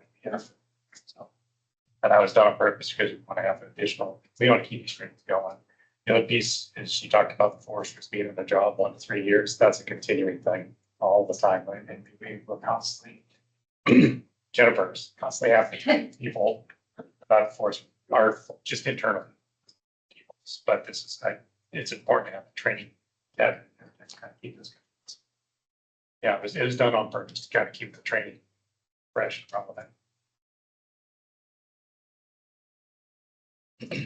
And we can turn things around. Like, if there's a need that's identified, whether it's this committee or a partner agency, we can throw all the information. We have a huge library now, new information from private forest support, but also historical information too. And those folks can take information from the past and put it into a newer format, easier digestible. So that's what they, take a look at it and make sure that people can understand what we're talking about for one, and then we're adaptable. And so I do keep, space open on the calendar for things that come up, and then we just turn it around and go out to the field or whatever location is needed to deliver. Or new publications, new diagrams, post disturbance rules just passed. We're already working on diagrams, so I can visually see what that looks like. So as you're talking, it got me thinking, I'm wondering if it wouldn't be, maybe I already do this, but I haven't seen it. When new information gets developed by your office, if just as a matter of practice, if you could send it to me and to Mike, because, we're kind of, at least that 3% of the small forest landowners, we're the disseminators of it. And then we can then get that out, and like I was talking about earlier with the newsletters and stuff. Is that something that's possible to do? Absolutely. Okay. Yeah, that way, because, people are bombarded with information all the time. Right. And so I'm thinking if we could do this in such a way that, however often it is, but at least that way, people look to our information, I think, hopefully, and prioritize it hopefully a little higher up than other information they may get. And if that's the case, then this information you're providing us would, maybe benefit, they can see the benefit and act upon it and that sort of thing. So. Yeah, no, I think that's a good idea. And it kind of goes back to what you were saying about the customers. That information isn't relevant to those new landowners until they need it. So it's hard to get that in their hands and read it at the same time. And you're gonna catch some, of course, but yeah, no, I think that'd be helpful. I mean, anything we can do, right? I mean, it's going to be a multi-method approach or whatever, but yeah. Yep, and so, like the training team really was formed in like 22. It's been a blur, but so we've been around for a few years, but at the same time, like we're really still growing, and we've had a couple, I have 2 learning and development specialists right now. This one used to have the function. So actively recruiting another one, but that position's turned over a couple times, but they enjoy what they do, and I enjoy what I do, and happy to serve in whatever capacity is needed. Is this expansion of the training intended to be sort of a period of years in which additional training is needed and then it is scaled down? Or is it anticipated to remain as a permanent? Forever. Yeah, right. Nothing's forever, and we never know. But at the same time, I think that the value of having a robust training team gives us a better ability to serve. And so it's kind of, like, okay, so in the spring, we went out to the field and did reforestation training. That was kind of reforestation requirements have been around for, a very long time. Everybody should know that, but it's always good to have that refresher. So we plan to onboard stewardship foresters and have them like understand or at least get some introduction to every single division within the Forest Practices Act, and then also the grant and incentive programs that we have available. So a little piece of that and kind of be assumed fully onboarded within 2 years. And so that's why we have both an internal video library being built, and then we're doing live training. So if you hit reforestation here, you don't need to check out the video and complete that through our online learning management program. But there's turnover, so it's just constantly keeping that flow. And so I think there will always be, I know that there's always a need to hit those topics. Another one that we have coming up internally is land use change training. ODF hasn't done one since 2009. So there's a lot of those foresters within, even probably over half of our foresters haven't received any kind of training on that. The Forest Practices Act isn't really a one and done, I got it all. It's an evolution of education, and even though I was a stewardship forester for 9 years, there's still things that, you know, would come up and you'd have to make a phone call. This is a unique situation. Help me, you know, walk me through this. So I think it's something that I hope to see stay forever. And I think that I will, you know, continuously improve our foresters that we have in the field, and then also the education for landowners, operators as well. I just think as a committee, this training program is so important to help our landowners. Like if, as a committee for family forest land, if we can do anything to help support this office and the keeping of these positions. I mean, you really think 900 plus employees at ODF and 4 trainers.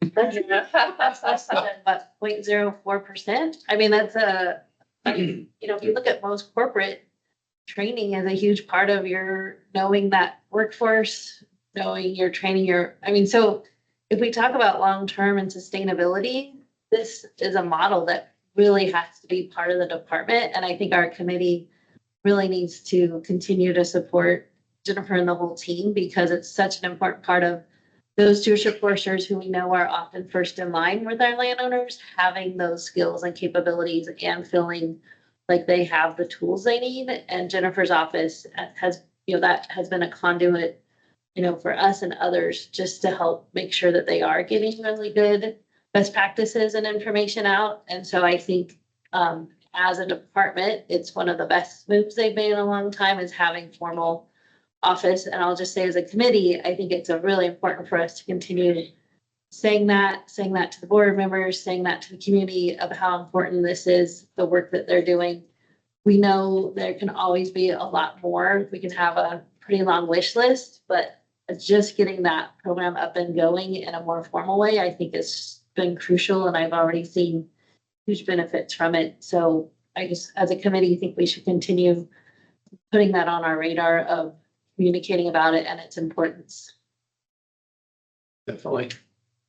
Yeah, and it relates to one of the things we were talking about when we were talking about our annual report, which is keeping an eye on some of the changes that are associated with, even if not directly mandated by the private forest accord. So that in terms of creating the small forest landowner office and expanding training programs, the fact that this is a benefit to the community that's coming out of the private forest accord, because some people are probably looking at some of the negative sides. And in terms of a commitment to the small forest landowner community, that this is a benefit. And as you're saying, it's a very important one that will have impacts in terms of expanding this capacity that directly goes out and helps small forest landowners. It's a good thing to keep in mind. Yeah, I was saying the same thing as you were mentioning that. Yeah. There was a way that for next year, we Yes. could integrate or work together to, when we do our report, to Yeah. highlight that, because I could see it in the last board forestry meeting that I think it would benefit everybody to become more aware of the positive side of the private forest accord. And I've always envisioned the SFO office as like a centerpiece conduit for disseminating information to the small forest landowner. And then they gain relevance with your program, so that if it ever does come up for funding reduction or elimination, whatever, there could be an outcry from the folks that it benefits. You know, that's how stuff gets saved, when there's, you know, squeaky wheel gets the grease, right? So it seems to me that the more we can help you, it helps us, right? So that would be a good way of doing it. So if we could maybe figure out a way to help. Well, that's right. And if like we can be a reminder that these are successes here. This is a build out, and this is how it's been effective. This is how many people it's reached with what information. Yeah, and I have all of those statistics. Develop a report every year. So I didn't bring those today because it's a little bit overwhelming. If you look at 2023, it's like this long. Yeah. That's what we did. Yeah. And then 2024 looks a little bit shorter, but it was more focused. And then we'll do the same for 2025 as well. But yeah, that would be good. I'll share the report with you all. It's thousands of hours. I mean, Yeah, I probably still burn out. That's a lot. I don't miss 2020. Brought everybody with me. Tuesday, Pendleton, Medford.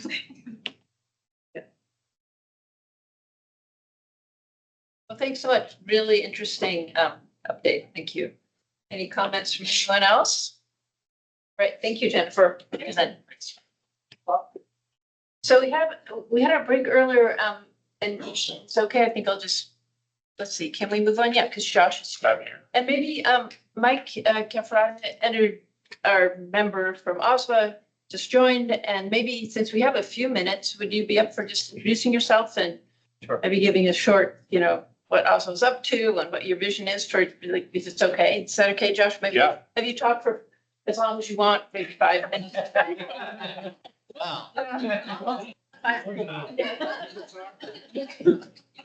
Thank you, Wendy. Anyway, welcome. Yeah, thanks.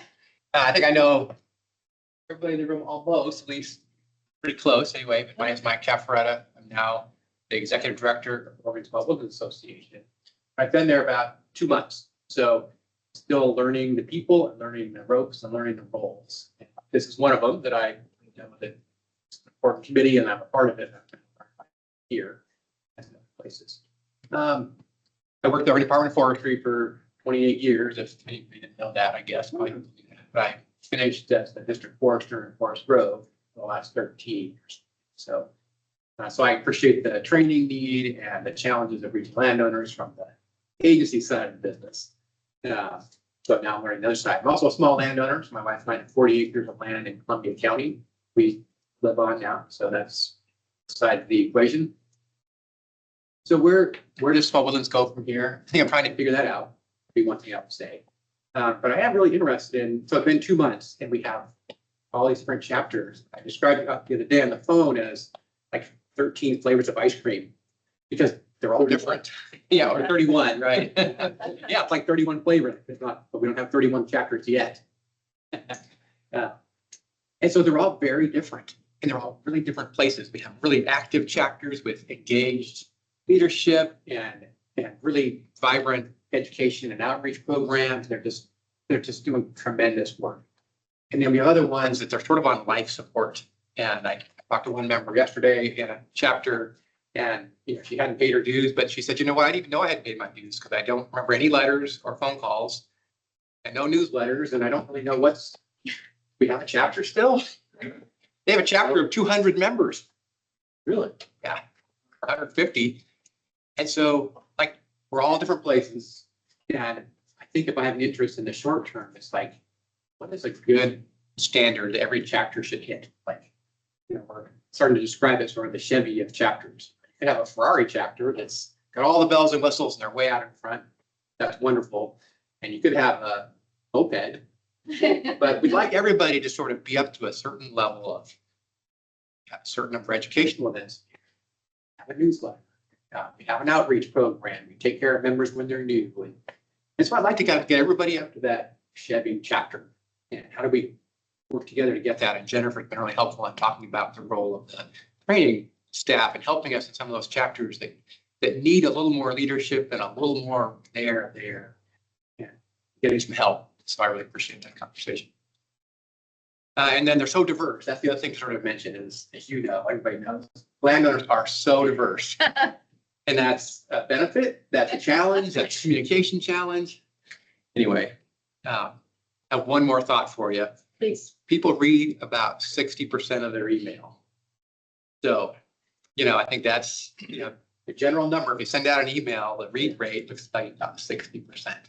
And I'm sort of struggling with that internally because we send out newsletters. That person that I was telling you about, I know she got newsletters, but I'm sure they came into the email and they weren't really recognizable. And there's probably 1,000 other ones came in the same day. They're people who are Oswald members are really active in their community, right? So that, Oswald's not the only thing going on. and that's a challenge. So I think communication being one of our chief battles here and at OSWA and everywhere else. Email, as easy as it is, it's only 60%. So if I miss your email, you'll understand. Always pick up the phone. Excuse. Yeah. Yeah. So I don't know, Mike, is that enough? Yeah. Thanks so much for joining us. Nice having you. Thanks for coming in person. Apologize for being late. Yeah. I don't know. And Mike is taken, he's the Oswald member for the Family Forest. So he is one of the In fact, or, Well, I mean, Gary is a small woodland owner, and Teresa, you're probably sitting here. Kate is the member, but you're joining. It's Kate's on another Oswald event, and Dave's a member, and so, and Tree Farm. So we have a well represented. I'm not sure what my role is here. as a, Yeah, like with the 3 members, I'm not sure if I'm not having to look and see. What I have. You're an ex officio member. That's what I would have. That's what I was thinking I was, but I don't want to say it out loud. Yes, it says, OSU and Opry and AOL, also has an ex officio yes. membership. Okay, And that's you. that's it. Yeah, And we have 3 members too, so. Okay. yeah. Now, it's the committee set up so that they're voting members and then the ex officio non-voting members, which, great. Okay, So I won't vote when you. very helpful in terms of supporting us with information and so forth. Thank you. All right, thanks for joining. Next, I'll turn it over to Josh Hansen for a discussion of SFISH program. Yes, and also we'll give a quick little start off with just a little bit of an update for the SFO support and forest health unit. And I think the only one I have here, and if there are any others, Jesse or Angela can add as well. But I just want to be sure to introduce Cameron O'Neill, who I believe is on the call today. So Cameron has joined our the support unit, SFO support unit, in a job rotation. So he'll be with us for a few months, and he'll be focusing on outreach for the FCTC, or the Forest Conservation Tax Credit Program. And not don't necessarily want to put you on the spot, Cameron, but if you want to introduce yourself, Turner and Cameron, introduce yourself, that'd be great, but don't feel like you have to. Sure, give me just a second. Yeah. Okay. Sorry, I interrupted you. Oh, here you are, Cameron. Thank you. So yeah, nice to meet everybody.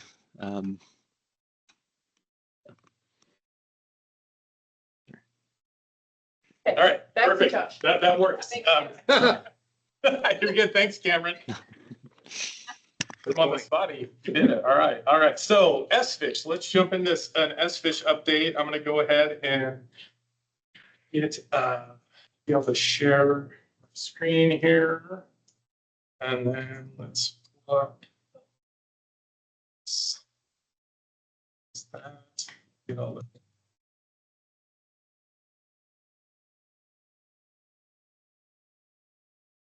All right, so SFISH, Small Forest Land Investment and Stream Habitat Program. And yeah, Wendy already introduced me, but I'll just do it again just in case anyone wasn't listening.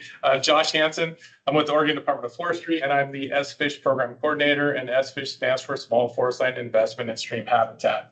I do know most of you have heard about SFISH, but there may be a few folks that are on today's meeting that maybe don't know about SFISH, so I'm going to just quickly kind of go over the program, just in terms of its establishments, its purpose, eligibility requirements, and prioritization. And so, like many other things that we heard about today, SFISH was, part of the 2022 Private Forest Code report and the associated legislation through Senate Bill 1501 and 1502. So that's basically how the program was established. And then in terms of the kind of the framework, the rules for the program, they were part of the Revised Forest Practices Act administrative rules. And so it was the bigger set that went into effect in January 2024. So that's basically when the program became effective, was January 1 of 2024. We opened the doors for applicants a little bit prior to that, but yeah, so that's how the program was established. Purpose of the program, it's a grant program that's for small forest landowners to provide funding for projects that improve habitat for fish species identified in the Private Forest Code report, and of course, subsequently will be covered in the Habitat Conservation Plan, as well as just reduce projects that reduce environmental risk from forest roads and related activities. Eligibility requirements, it's kind of a two-parter.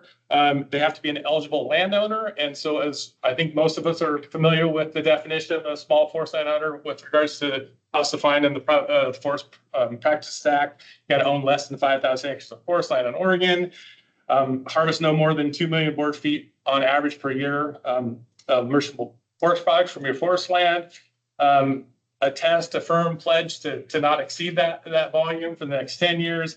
And then of course, for SFISH, you also have to complete a road condition assessment. And then the second part of the eligibility is that not only do you have to be an eligible landowner, you have to have an eligible project. And so the way the rules were written, there's 3 types or categories of eligible projects that the program can fund. The most common one that we're doing, really the only one we're doing right now, is replacing non-functional or outdated fish stream water crossings, primarily culverts. We also can address repair, decommissioning of abandoned roads. Abandoned roads are defined in rule, but for practical purposes, abandoned roads are old roads that landowners are no longer using or maintaining. And then the third type of project that we can fund through the program are basically fixing unstable segments of road that if they were to fail, they would likely deliver sediment to a fish stream. And we call those perched road fill that pose a significant hazard to a fish-bearing stream. And then real quickly on the project prioritization, and I'm sorry, I talk fast. It's just the way I do business. So tell me to slow down if needed. Project prioritization, just real briefly. ODF, SFISH works with ODFW and other key stakeholders, including a representative from the CFF, and it was Dave Bugney this year. So thank you, Dave. But we work with those folks to prioritize projects on the high conservation value sites. And so what that means is, we have a limited amount of dollars. We have a lot of interest in the program. And so we're trying to, put that money in the places first that, result in the greatest benefit to those fish species that are covered in the Habitat Conservation Plan. But really the long-term intent of the program is to address all the issues. It's death by 1,000 cuts when it comes to kind of fish and fish passage especially. And so really the program is mandated to address all of the issues out there through time to get landowners in compliance as well. But again, we have to prioritize how we spend that limited amount of money that we do have. So any questions there before I jump on to the Can next? you repeat again the one thing that you're currently focusing on of the 3? I think. Oh, well, it's not so much that we're focusing on, it's just been I think, 90% of the projects that that have applied, the landowners have applied, the projects have been culvert. Okay. Fish stream culvert. I think I have one perched road fill project that is in the program, right? It's not funded, but they've applied, and I think we have a couple culvert removals, and one maybe is an abandoned road, but the whole abandoned road thing, it's a little bit challenging because it does have a timestamp associated with it. So it's still addressing fish passage by it's actually removing a fish culvert in a fish stream versus replacing it. But so culverts that's what's the most common project that's coming into the program. It's not that the program is just focusing on that. Yeah, okay, thanks. Yep. All right, moving on. Oops, here we go. So this is just like a program update, status update here. We have a nice map. This is actually, if you go to the legislative report that we just submitted, you'll see a similar map and some similar information in there that you're going to see over the next couple of slides that I show you. But so currently the program has 16 funded projects, and that's associated with that original appropriation in 2023, 2025 of the 6.67 million. So those projects are being funded by that chunk of money that the program received. Right now, we've obligated just shy of 5 million to those 16 projects, but just early kind of results from some of the projects that will be completed this year, which I'll go into a little bit more detail on those in the next slide. We did underestimate for a lot of our budgets, so we are doing some regular budget modifications going upward. So it's very likely that we'll spend more like 6 million and maybe even a little bit more than that once it's all said and done on those 16 projects that we have signed grant agreements for. Benefits are approximately 60 miles of improved access for native salmon and trout.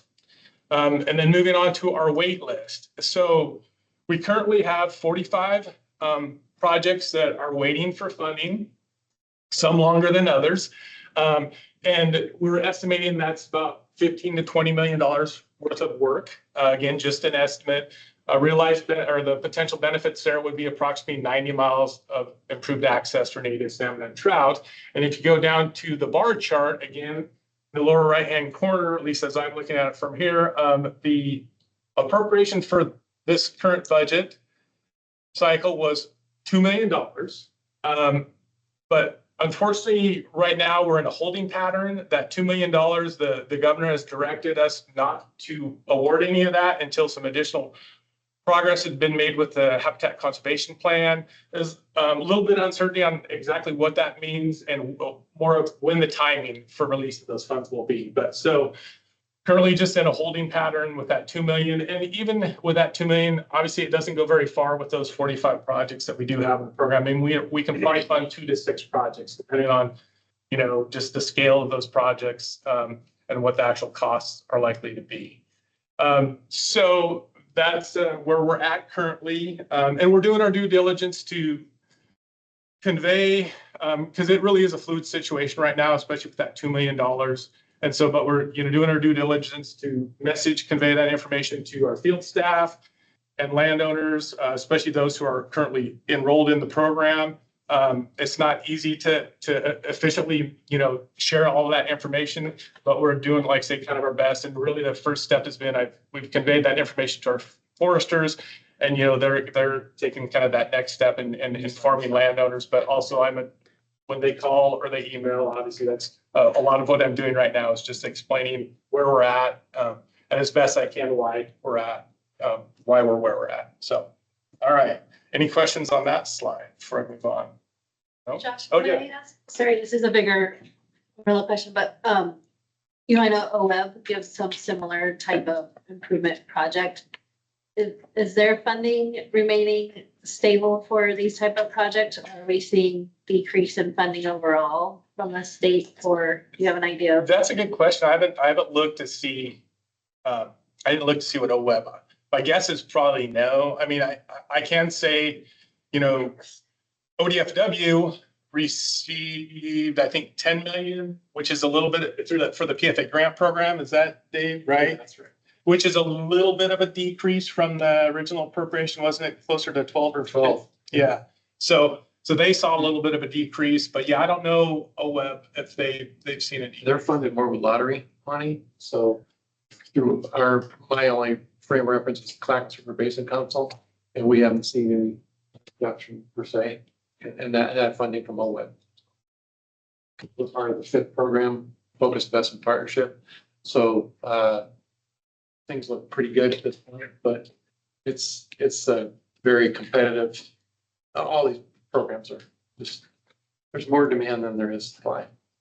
And you know, we'll always have some form of a gap between, you know, the money we have available and the need that's out there. You know, it's on another thing that's kind of on the to-do list is it's trying to do some more research and figure out some strategies to try and close that gap.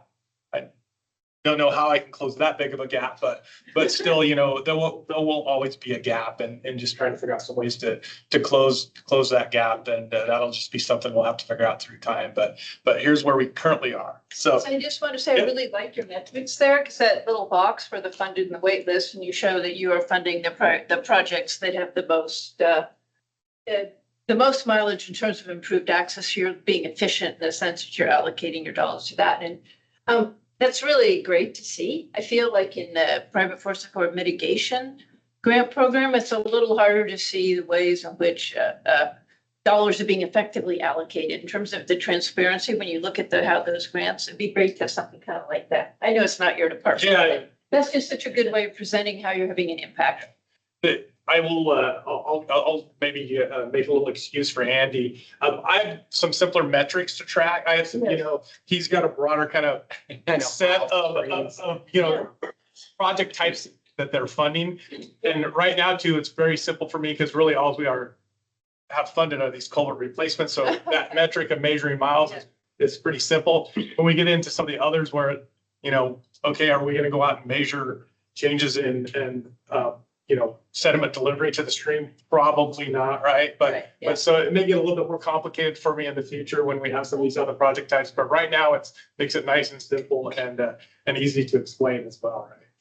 And two things related to that, what they could do is they could put miles of stream restoration accomplished, because that's what OWEB does. So they can have a separate metric of fish passage and then stream habitat restoration, and then anything else they choose to measure. But then to me, this bar graph is so telling, because what's concerning about it, I mean, if that's a trend, then, you know, It's only 2 points. this is It's not only a 2 good deal. points. But the big thing, as you mentioned, is that the funding is also on hold. So I mean, basically, you know, we need to remember the state made a promise to the small forest landowners with the private forest accord that they were going to fund these projects because we're giving up something. Yeah. In exchange for that giving up, we need to get something. And if you see this, that's not getting something. And so I think that people need to remember that that this is insufficient and that we need to be voicing our, I mean, this is ODF's anyways, it's the legislature. Right, So, yes. so we need to be writing our legislators and say, hey, you know, this isn't what we signed up for. And so, I think That's that's why- such a great point, because in terms of like the private forest accord and the HCP, one can think of it as a matter of accountability to the federal agency and like, you know, having a fully funded HCP, but it's a commitment to small forest landowners also, a Yeah. community commitment. and not only in the funding, but now they're gonna say, oh, by the way, not only are you getting less, we're gonna wait. Well, people, I mean, it's like, you know, what vacuum do you live in? Because we move on a logging project and, you know, or we expect things within a year, but I mean, this HCP business, I mean, it could be a couple of years before any of this gets materialized. So, you know, people could be dead, you know, so I mean, it's like, we need to let people know that this sort of shenanigans. Biennium of the funding. Yeah. There's at least, there's a timing in the sense, like, if you are having to wait till signature, that's going to be out of a biennium. Yeah. So you're then starting at next. I mean, I think, again, not to get political, but the thing is, the governor recommended budget was 0. So this is also, if you're going to write, it's not a downward, it was went from to a 0 recommended. So that's just something to keep in mind of where that was first put out. And this probably doesn't even need to be said in this room. But that doesn't do anything for how small woodland owners feel about how they're being treated by them, whoever any of us identify them as, because it is broken trust, it's broken promises, it's, you know, and even with S-Fish being an awesome program, it only applies if you have the trout and the salmon. So if you don't have the right kind of fish, you're not eligible for those programs, but you still may have, you know, bad roads or bad water passage. And anyhow, I don't know why I bother saying this, because it's not news to anyone. Maybe what we ought to do is create a list of talking points, you know, to write to the legislators, because I mean, you know, they're meeting every year. So, I mean, it needs to be on their radar screen. So maybe we should work together that'd be easy to do. Just write down, okay, this is what it was supposed to be. This is the reality. You need to, if you care about this, let your legislators know. So.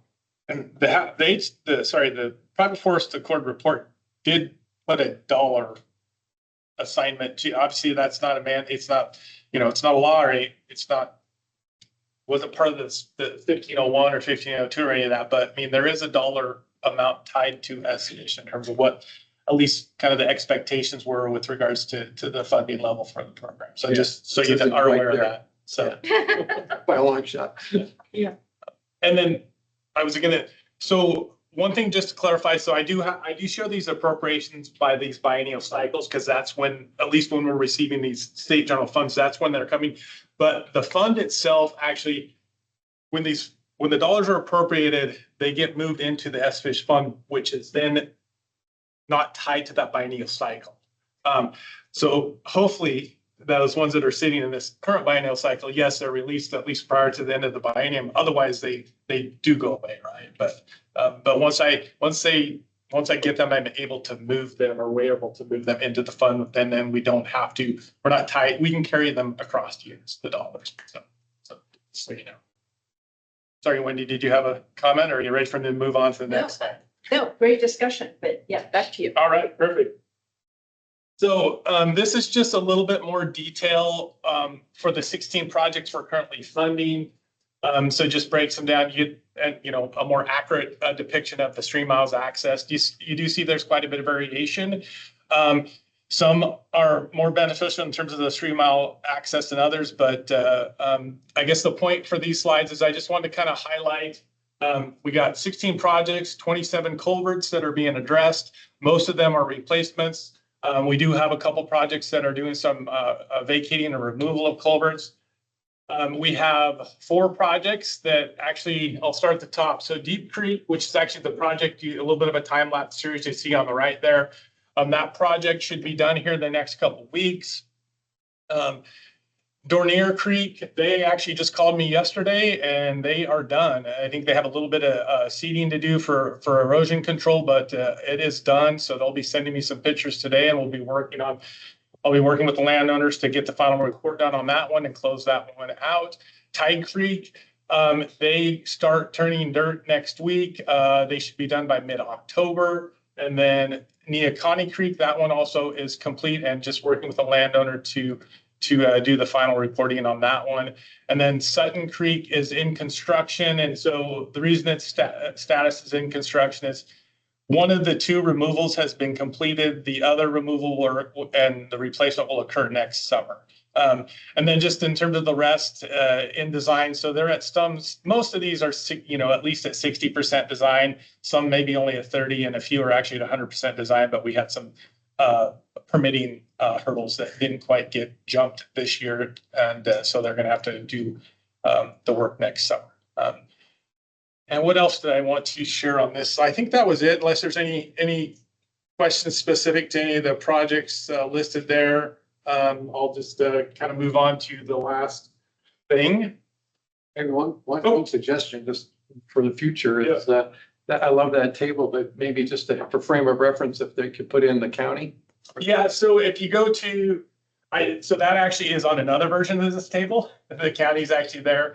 So this is, and I just put in the legislative report. I think it's across 9 counties is what it is, Dave. It's 9 or 11. I'm pretty sure it's 9. So yeah, that is something that we did include in the legislative report was the counties, the number of counties that these happening in, occurring in. So, all right.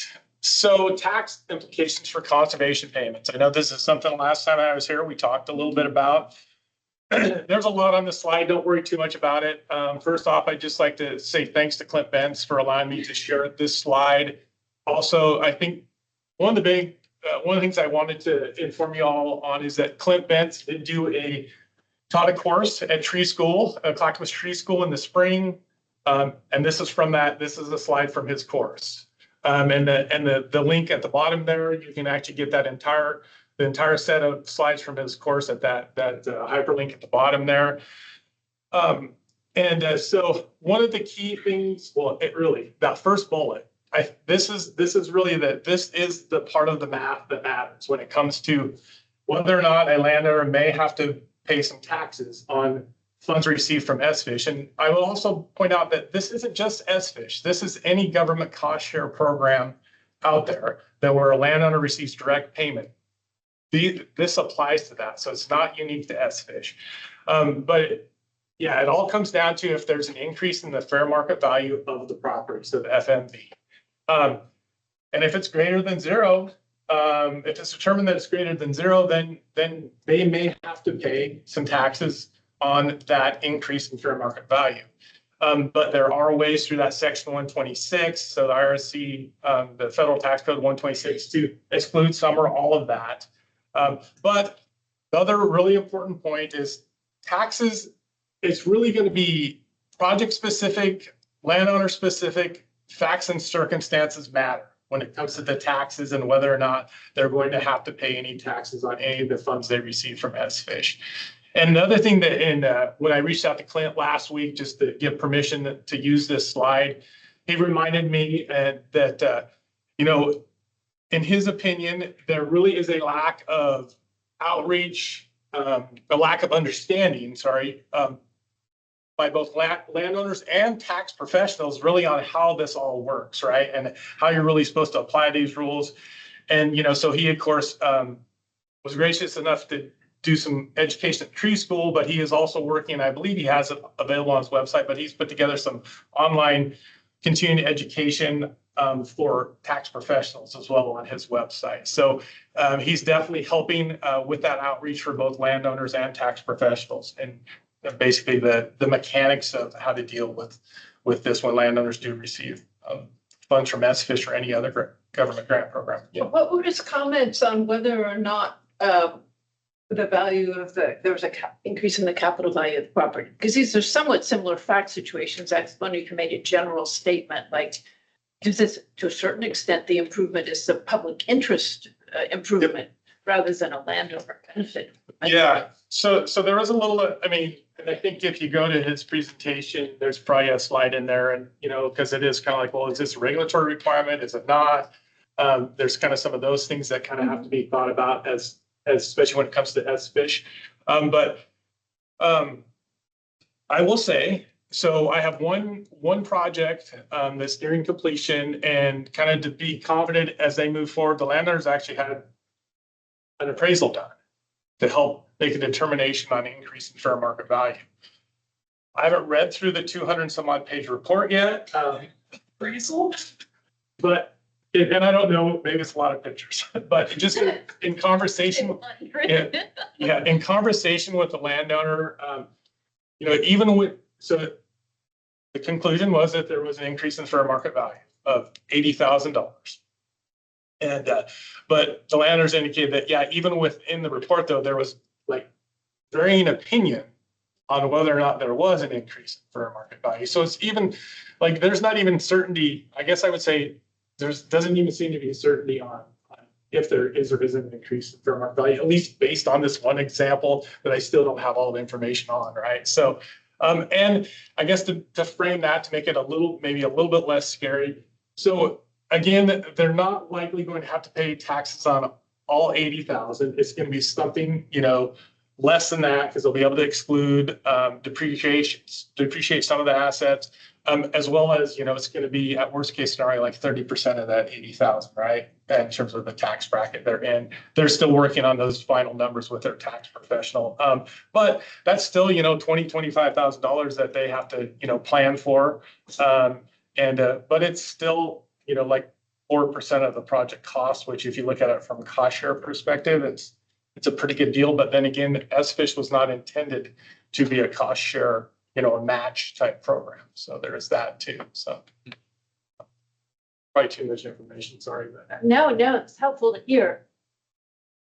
So the landowner's not getting a payment. The money is coming. No, the landowners. Well, to the landowner, landowner's in paying the contractor. 100% of the money that comes in. Yep. Right. You wouldn't take in 250,000 and pay 200,000 to the operator. Nope. Okay. So this is all about the change in the land value. Mm-hmm. Yeah. If you've added a bridge, now they have access. Well, they've had, and this is where some of the uncertainty, because it's like they've had access. And, so it's like, if they were to just leave that as is, it's probably, who knows how much longer it's going to last. And yeah, now that they have a new culvert or a bridge that's replaced, in place of that culvert, it has this, and that's why I say it's like, I won't speculate. I won't go on my own soapbox on how I see this, what I think, because I'm not a tax professional. Well, to me, it partly relates to whether or not an appraiser would come and say that the value before and after, you don't want to pay for the appraiser necessarily. But if you can make a case that no appraiser would say that the landowner is any better off afterwards, except for the fact that the landowner might be able to make, say, a representation that they're up to date on regulatory matters. Which is a tiny little part of the property transaction. Yeah. So. Yeah. Isn't there some conversation happening about, is there a way to set up a pass-through so that the landowner doesn't get the payment, but it's held like almost in an escrow account to then go to the contractor? Not specific to SFISH that I'm aware of. I mean, the only thing we've, kicked around is, hey, do we want to do a legislative concept to try and get the law changed to where we can grant to someone other than just the landowner, right? So that we could grant to a watershed council to, basically a tax exempt entity, or we could grant to another agency, whatever it might be, right? Someone other than the landowner. I mean, we've kicked that around a little, but it's been more of, hey, we want to see how much of a barrier this is, how much of an impact it is before we go that route. So we're just, again, kind of in a holding pattern on really what strategy we're gonna consider moving forward for this particular issue. And I will say, has it been a huge barrier? No, but it was really, I think so we have 16 funded projects, right? Initially, we offered awards to 20. I think it was 20, maybe my math's a little off, but 2 of those said no because they were concerned about the taxes. So, I mean, 2 of 20 is it's a significant number, at least in my opinion. But again, a pretty small data set, right? So we didn't want to necessarily just make a decision based off that one experience. Small forest land grant project for our area. You had to have a gatekeeper in that case. I went through Clackamas Soil and Water. So it was a grant that I managed, but the funding went through Clackamas Soil and Water, so there was no direct monetary benefit to me. So I would think that that's certainly something that maybe if there's a way to give an option, I mean, for those that want to deal with it directly and they don't care, great. But because that nonprofit has to take something to offset their services, right? And so, so there's a loss of boots on the ground there. But on the flip side, this is all a public service. I mean, let's face it. I mean, otherwise, like you say, we could just keep doing business as usual. We could have undersized culverts, block culverts, yada, yada, hydraulically connected roads. But if they want us to do these things, again, we're giving up something. Why should we have to pay taxes on something that benefits the public? I mean, okay. Yeah, and in the little bit of conversation I've had with, and really probably has been mostly secondhand, but it is my understanding that really probably the intent was not for the landowner to have to pay anything, right? I mean, it is written that the program will cover 100% of the project costs. So I would feel comfortable speculating that also meant that there was not this expectation or intent for them to have to pay some taxes on these dollar trees. Right, if I could get them excluded from Oregon tax, like we probably advocate for a change so that these. But yeah, we're not doing anything with federal stuff, right? I don't know, maybe that seems like a bigger stretch. But let's say one of those 2 people that said, hey, I don't want to deal with this. Let's say they were on a high priority fish stream. Yeah. So now all of a sudden you've lost that opportunity because of the inability to pacify the landowner, which I get. So I think maybe you ought to think about it as an option. Yeah, I think to have this be taxable seems like a really wrong result. Very tail wagging the dog and kind of irrational if you think about it from a appraisal level. It just seems so counterintuitive. And I'm like, appraisals aren't cheap. No, And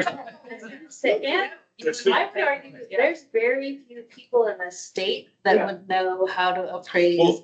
I mean, I know the forestry appraisal community is very small, and this is like a subset. You're talking about a stream, and I don't know if the funding would even pay for the appraisal. So fair market. I'm like, there becomes these layers that I'm just thinking, this is a pretty niche, like who to even get out to do a fair market value that understands. It definitely is niche, and like you think about it, like finding comps, in terms of going like that approach.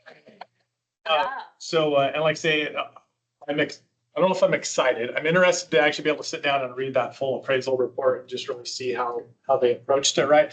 But so I will say that right now, SFish I did approve paying for the appraisal. Now, is it kind of how we want to do business long term? No, but we those landowners who are requesting an appraisal, at least right now, SFish is good. We're paying for that, but again, not really a long term thing we want to do, right? So I would just hope that you could get some kind of streamlined appraisal. We'll just say like this is a bridge which has a culvert under it. What is the increased value of the bridge for the culvert to the landowner afterwards? To say it's like $8. So. Yeah, right. Like, I agree, appraisal of the whole property would never work because it'd be too expensive. Yeah, Who they're not, knows? they're not cheap piece. Yeah. They're not cheap. Yeah.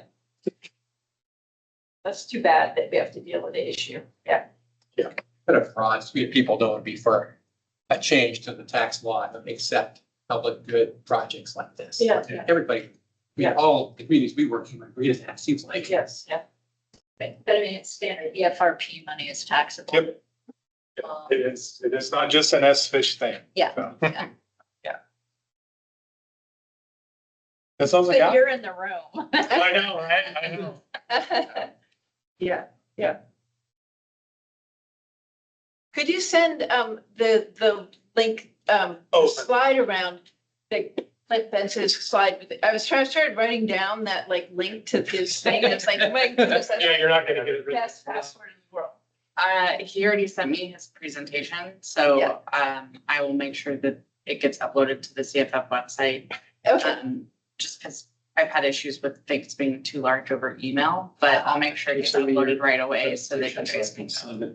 And I'll send out an email saying that. I'm like, Yeah. okay. The PDF is, yeah. Yeah, actually, yeah. Sent to you.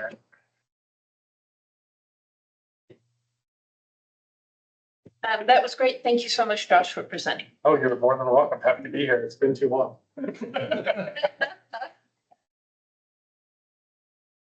Just really quick, we were talking, Josh and I were talking ahead of time. He's actually doing some time lapse of some of the projects. So Oh, neat. kind of need to see some of those later on. Of the projects. It's neat to see. It's an idea I stole from Dave, so I probably should give him some credit. They're great because Later.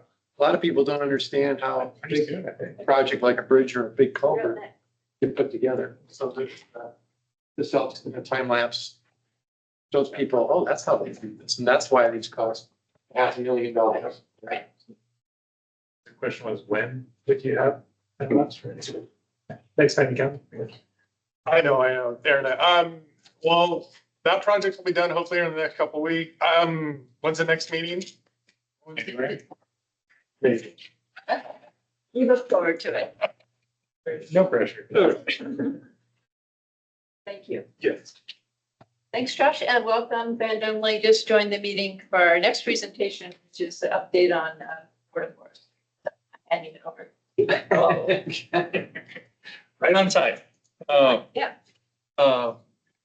Thank you all, as always. And as you have on the screen, make sure I get a sense of who all is here. Those are the ODF employees and then Jake. Sounds good. Yeah, Jake Ryan from Interfor is on. Amanda Solon asked her to step away for a minute, and a couple members aren't here. So. I think this is sort of true that things are a little quiet at the board right now. We're, I think, sort of in a holding pattern until we get a new state forester. We keep postponing our strategic planning work. So our October meeting was canceled and tentatively rescheduled for February, once we have a new state forester, hopefully. So I wanted to talk about sort of some of that strategic planning work in a moment, but the board is now sort of adjacent to the state forester recruitment process. So I don't really have updates to share about how that's going, except that it is going, I think. The governor's office is in charge of that. And I think they initially were hoping to have it moving along faster and be going through interviews and names at this point. That is postponed until sometime this fall, when we will, the board at least, or we'll see names, and we're supposedly going to be engaged with getting our feedback on this, but it's very much in the governor's court. So the hope is by February we'll have a new state forester. Kate's doing a great job in the interim, so we're in really good hands. And so as a result, Jim decided to reschedule our strategic planning meeting to time when we have a new state forester so that we do it in, the timing seemed to make sense there. But on that note, some of the, I wanted to sort of talk about some of that strategic planning that we're to be planning for in February, most likely. And I'm going to stick around for Dave's presentation this afternoon, and which I'm very interested in. And I won't speak too much about that this morning, but one of the department has a set of KPMs that are reported to the legislature each year, and the boards sort of, I think, approves them. And they're, I'll be honest, they're old and they're out of date. And there's sort of every 2 years, we have a little window where we can work with the legislature to rewrite those. I don't know when the last time was that those were updated, but it's been a long time. And I didn't print them, I don't have them in front of me, but there's 10 or so of them. They kind of range all over the place, from our relationship to the counties to what Dave's going to talk about, reforestation compliance, to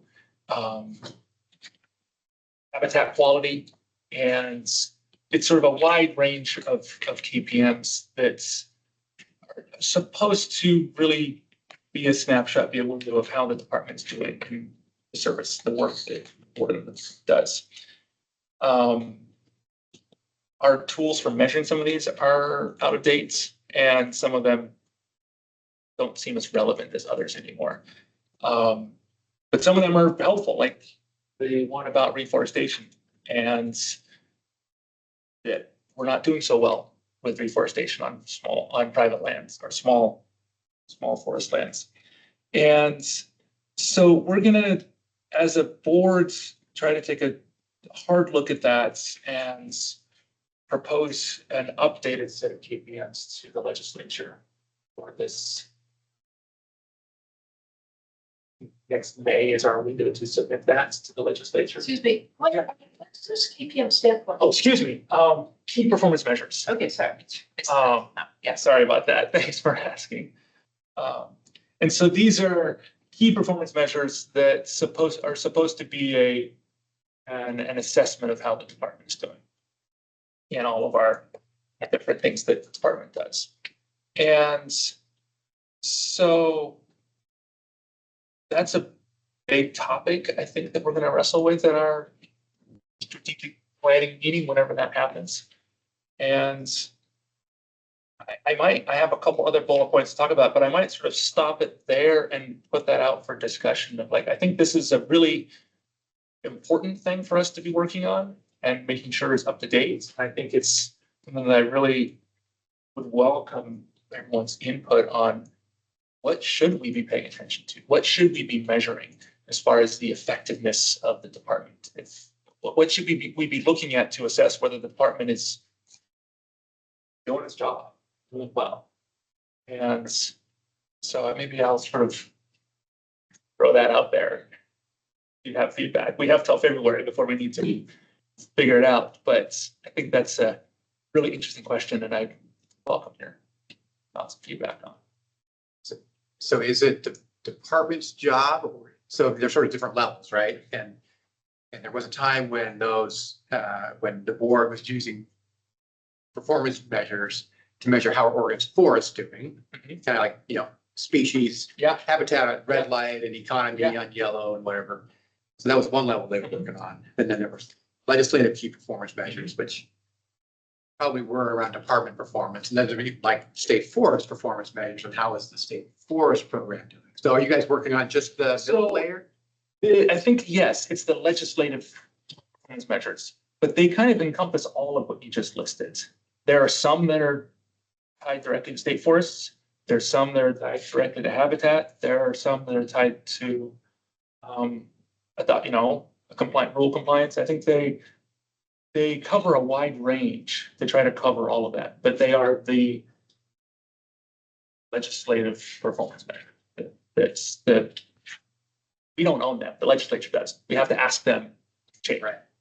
Might be worth thinking about, like, what are we actually trying to measure? Is it, because of all the different complexities, is it agency performance, which leads you down one track? And is it how forward to Oregon, which would be a different track, and different policy choice based on that? Right.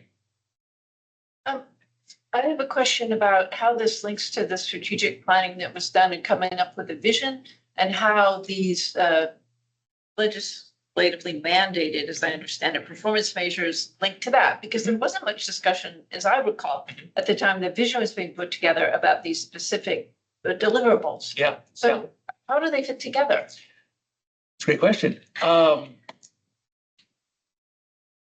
They loosely right now. And I think part of our work ahead of us is to, I was going to talk about the vision rollouts in a moment here, but I think my aspiration is to tie those KPMs more directly to our vision. Yeah. And they should all be derivative of the vision document in some form or another. And they're currently trying to think back. Mike, you guys would probably know better than I about last time around when they were adopted, how closely they aligned with the forestry program for Oregon. And that was where I was going. They used to try to, in the forestry program for Oregon, tied back to the international standards for sustainable forestry. Right. And so it tried to tier from international standards, then how is that going in Oregon? Yeah. And that informed the board about policy changes. Yeah. Different than were we stopping 98% of fires at less than 5 acres, which was a staffing problem. Right. So. But that is one of the KPMs, is that 98% one. Right, and that was sort of, that's on agency performance and staffing, not on how are we doing for international standards of sustainable forestry. Exactly. So you got to kind of figure out which branch you're working on. And I appreciate where you're trying to go. How is Oregon's forest doing overall? How do we know and how do we change? Yeah. Legislature isn't terribly interested in that. That's a state forester's job. And legislature, is our money being spent well? Are constituents happy? Yeah. That's why you end up with are the counties happy or not? Yeah. So. And I think one thing that we've seen is just even the monitoring and measuring. Very hard. Because, like reforestation's on right now because we just had the compliance, but there's been a 10 to 15 year on focus. Yeah. So there's a lot of other those measurements that you're dealing with the same data. Just because funding wise, like what are you measuring most important? And so I think it's kind of gets back sometimes to that, like what is the vision, but also what can we monitor? Right. And have funds to monitor regularly, because that's, I think, one of the concerns is, like, for example, the reforestation, well, your monitoring team, the training, we're going out to do a lot of work this year. The compliance team isn't planning to go back to that for another 10 years. Yeah. So it's kind of a hard measure if you don't have, that's the part that is challenging, and when you have so many different things you're measuring. No, and I think that is a really good point, that it's great to come up with lots of questions to ask. But if we don't have good systems and capacity to monitor, it's useless. I think the relationship with the counties is an example of that, where the report looks really bad, but when you dig into it, we got almost no response. And so we don't have a statistically significant number of responses, and which doesn't render it meaningless, but it renders it not as useful as if we had a statistically significant number of responses. So asking the question and then making sure we have the tools to correctly answer it. There's two sides of that. So that's a key point thing. So one clarification I want to make on the KPMs, we do those at least annually, I think, with the agencies we have. In fact, I think we just finished the last. We're both going to see whether or not they're still relevant. I don't know if that's, I can say that. When you say we do them, do you mean that we I'm sorry, put we our report performance under them? Oh, okay. Yes, yeah. They're reported and measured and reported annually. Okay. Yeah, and I know one of them is the urban community forestry, and I think Yes, I should not have it in front of me, but one of the measures is getting communities to sign up for, I think it's Tree City communities. I mean, you can only push that so far before everybody says no. And then you're better. I mean, 100%. It's like, But then that measure doesn't measure like you've increased every year for 30 years and you have a huge group. It only measures if you increase by that. And you're like, but that group's now maintaining a bigger pool than they've ever maintained before, as an example. So that sometimes when you do, if everything's on an increase, it's. well, and that one in particular, I find not super helpful because it's just about number of cities signed up. It's not actually about impact or about outcomes. Like, Right. are those cities actually doing a very good job, or do they just check a box? And making sure we're measuring outcomes, I think is valuable. And ultimately, we want to see increase in tree canopy quality in cities. And signing up for Tree City USA may or may not actually get us there. Right, but assessing tree canopy is, like, Well, this is a challenging thing.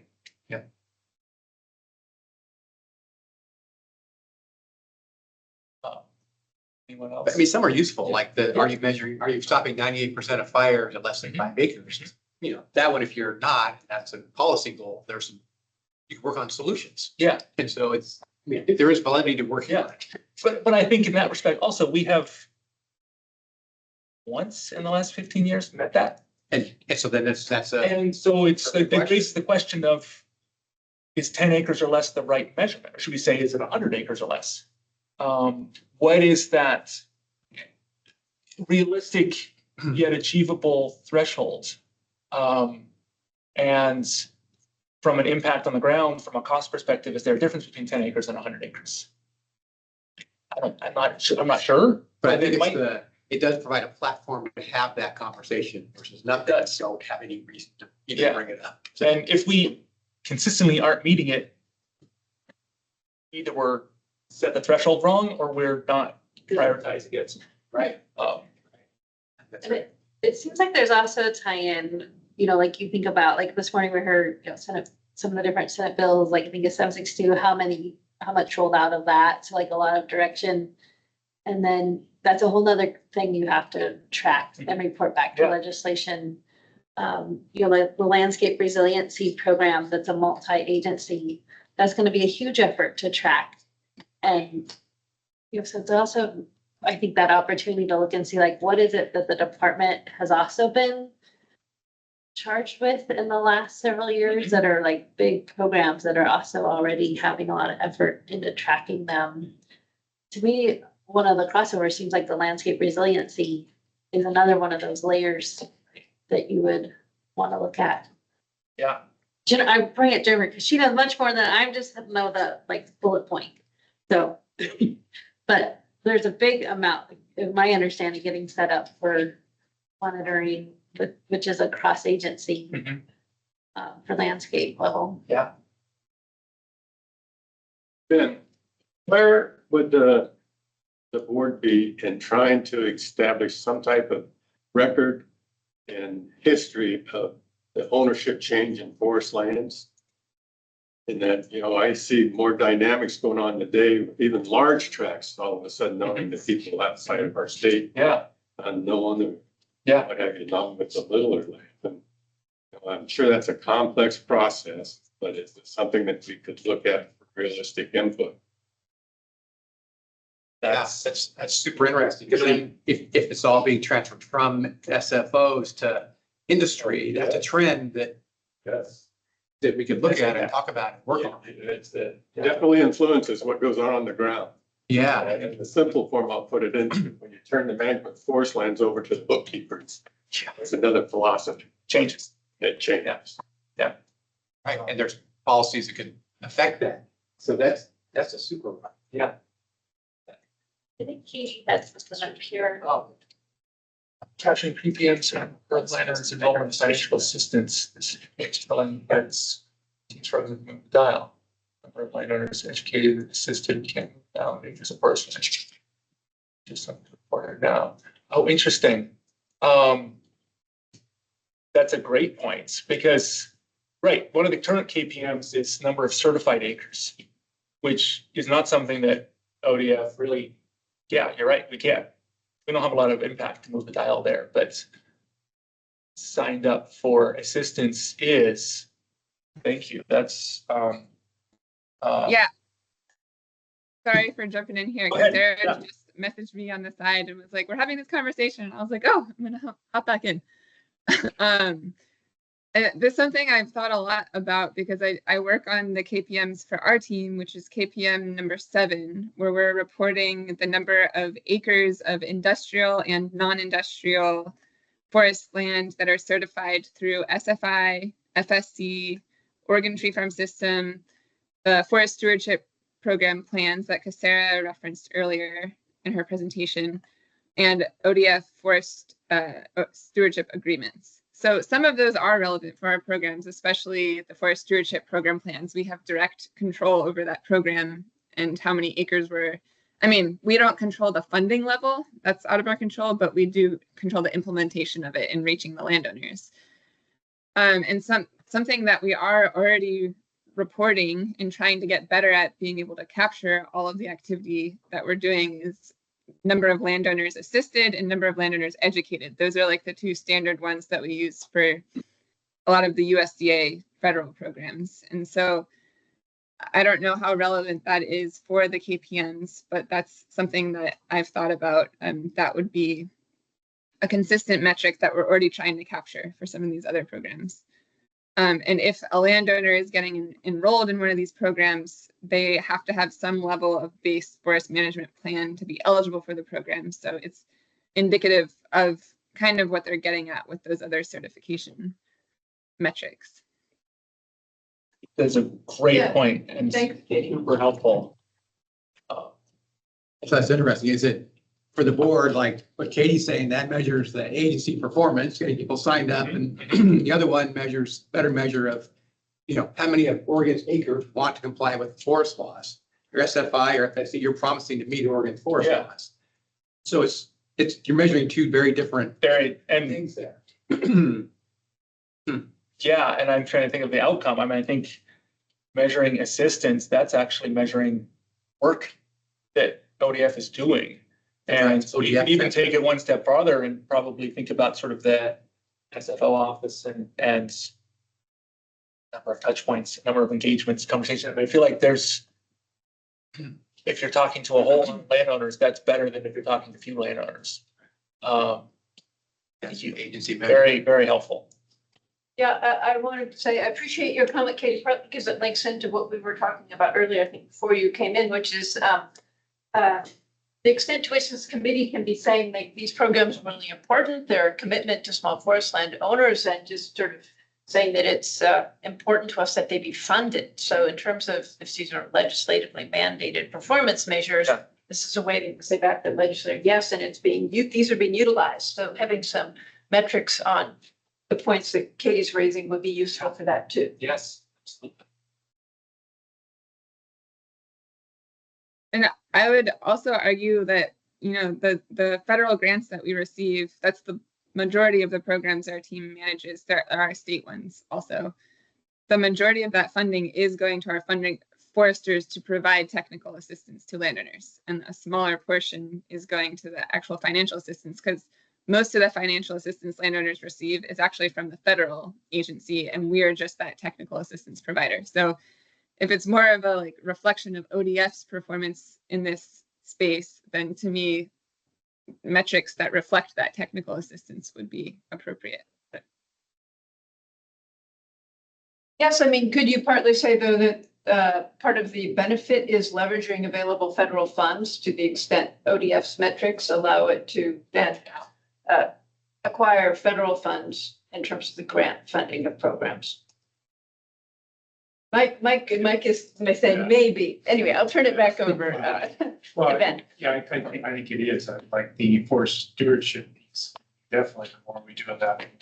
Yeah. I think Sarah mentioned that more of that funding we could get to the futures. Yeah. There may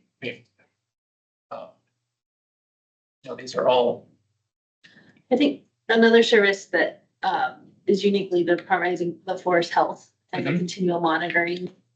Yeah. And I think that reporting. which I know, don't like- think is currently a KPM, actually. It's not, which is an interesting because everyone really looks to the department for, like when you talk about the health of the forest and driving, and when we go back to the protocols, that's when at Open one thing we always talk about, like, well, it's really important then we understand the trends that are happening with forest health. We help put together conference with OSU and ODF every other year that's the state of the state. And you kind of synthesizing from that. But I think the fact to say, like, is ODF using the tools or have the tools to continue doing this forest monitoring is really very dependent on a lot of agencies and organizations having that information.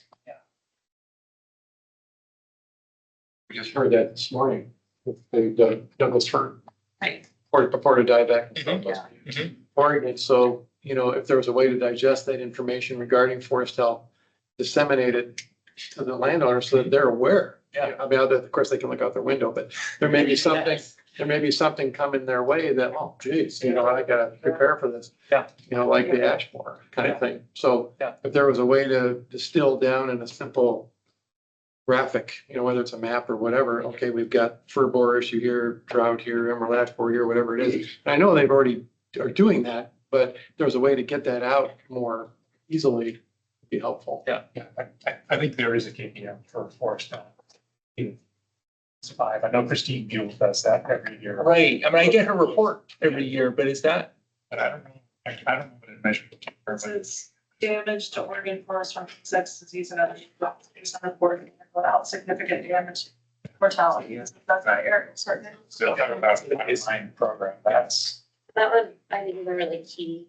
that one's all dependent upon where the incident happens. Because you can't control where something's gonna show up. Sure, maybe you can. Yeah, overall, you can't control when that happens. So how do you, you could be going like this all of a sudden, drop it like this being major, like that for dieback counts. And there's your counts. It would allow forest landowners to plan, to some degree, where, oh, gee, I wasn't aware of this thing happening. Maybe I should consider thinning or clear cutting or whatever the case may be ahead of time. I mean, just that knowledge might be informative, not only at a global level for the state to plan, but at the more micro level for the small forest landowners to plan on their own. Well, and that goes to kind of a corollary of what are rules for? Is it to prevent wrongdoing? Is it to respond to what's happening on it? But a corollary of that is a performance measure about, oh, you get cookies or you get demerits, or is it about how do we do better? What's going on?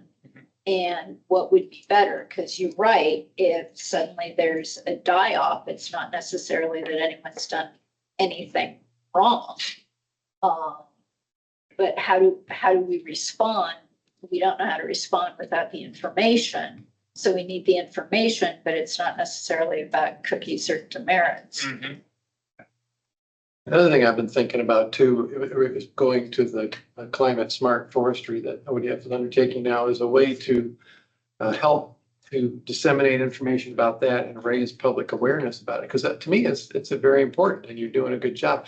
But the question is, how do you measure where we're at right now for natural climate solutions, and where do we want to be, and how do you get there?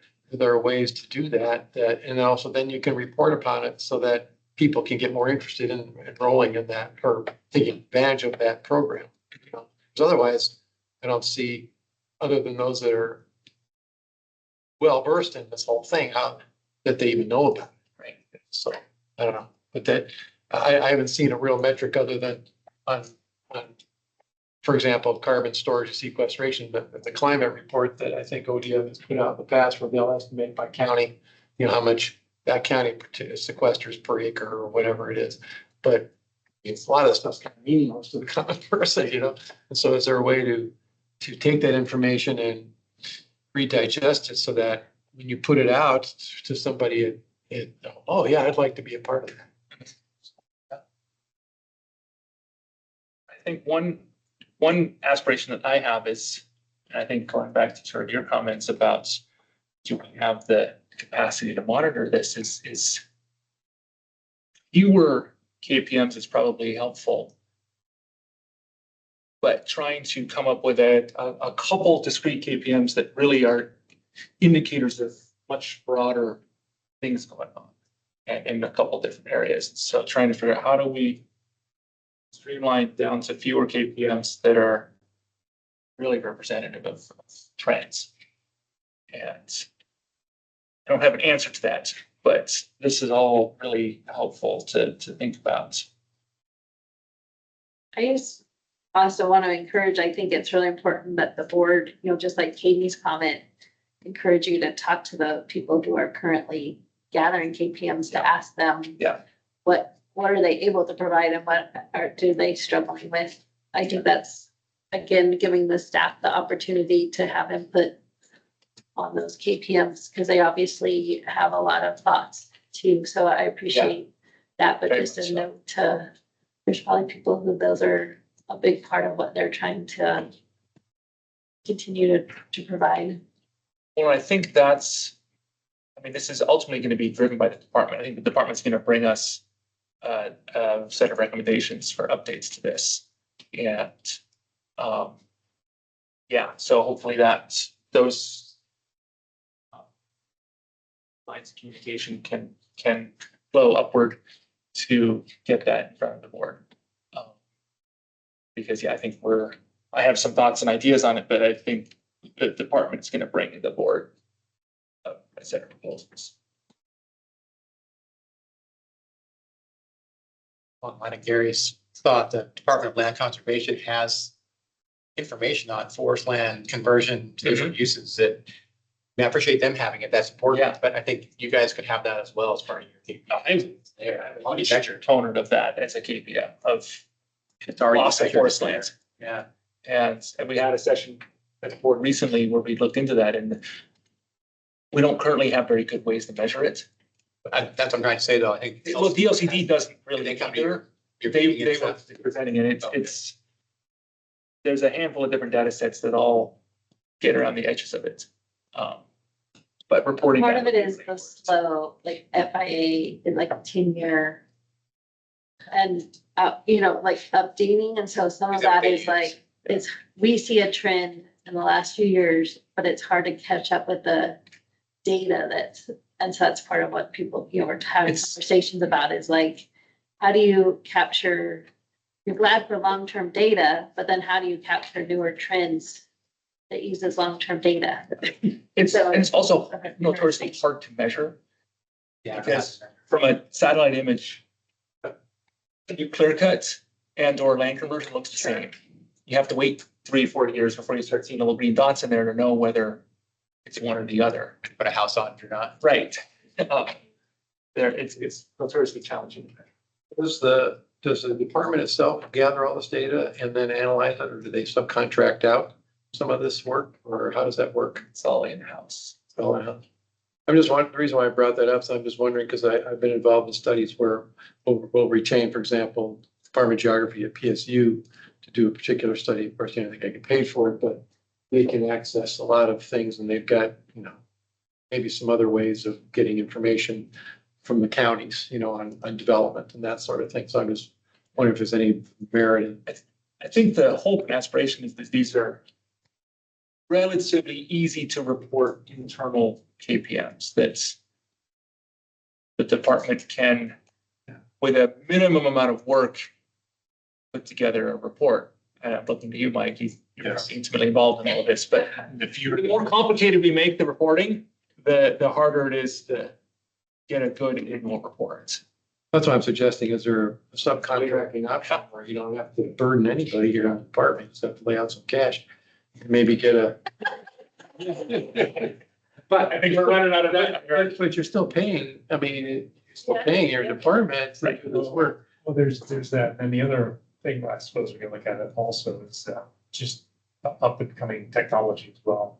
Like remote sensing is leaping light years, I think, ahead of doing a lot of that. Sean McKinsey just did a presentation on that. He did the entire Willamette Valley on remote sensing, and it's there's went through a whole lot of technical stuff, but basically what it came down to is it was able to tell which were harvests and which were conifers, and it'd even tell you when things were harvested, and when things weren't within the Willamette Valley.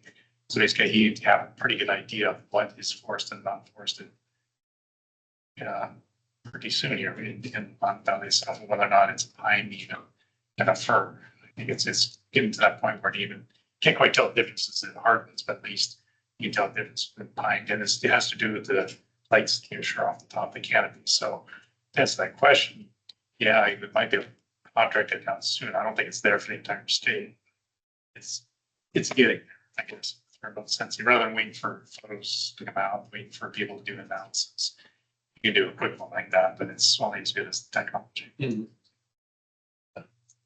Always been the right job trying to be Siemens. Yeah. Well, thank you. Keep the ideas coming. We have a couple months before this is in front of us, but I think this is really important. Yeah, there's a whole big bunch of notes here that I think are all really helpful. So thank you. Moving on briefly, I wanted to sort of give a little update. I don't know how much you have been updated on this, of sort of what's happening with the vision documents. And it was pulled out to staff. Staff can probably talk about this better than I can, but my understanding it was rolled out to staff in July, something like that. In a couple sort of, it did a bunch of work to sort of print it out in sort of levels of detail. So the top level, here's our high level overview. Here's more detail. Here's more detail. And Joy has been sort of leading that with Kate Skinner. And yeah, this is not, I haven't been involved in this. This is sort of what I've heard from how it's been playing out. But the aspiration is really to, through a series of trainings and rollouts over the rest of this year, to instill this in staff across the whole agency, that this is the new vision. These are the components of it. And this is the guiding vision for everyone. And I look to staff to sort of, is that actually happening and how's that working? But the impression I get is that's trying to become incorporated into daily work and business in the department at this point. Yeah, I know she's working on it. I haven't heard of any trainings yet. Okay. So she's still trying to figure out. I think she wants to do it to leadership first, and then okay. Rest. I don't want to speak for Joy. Yeah, I know she's working. Yeah. So maybe slowly moving forward. And can I ask a question? Yeah. So you've seen the vision document.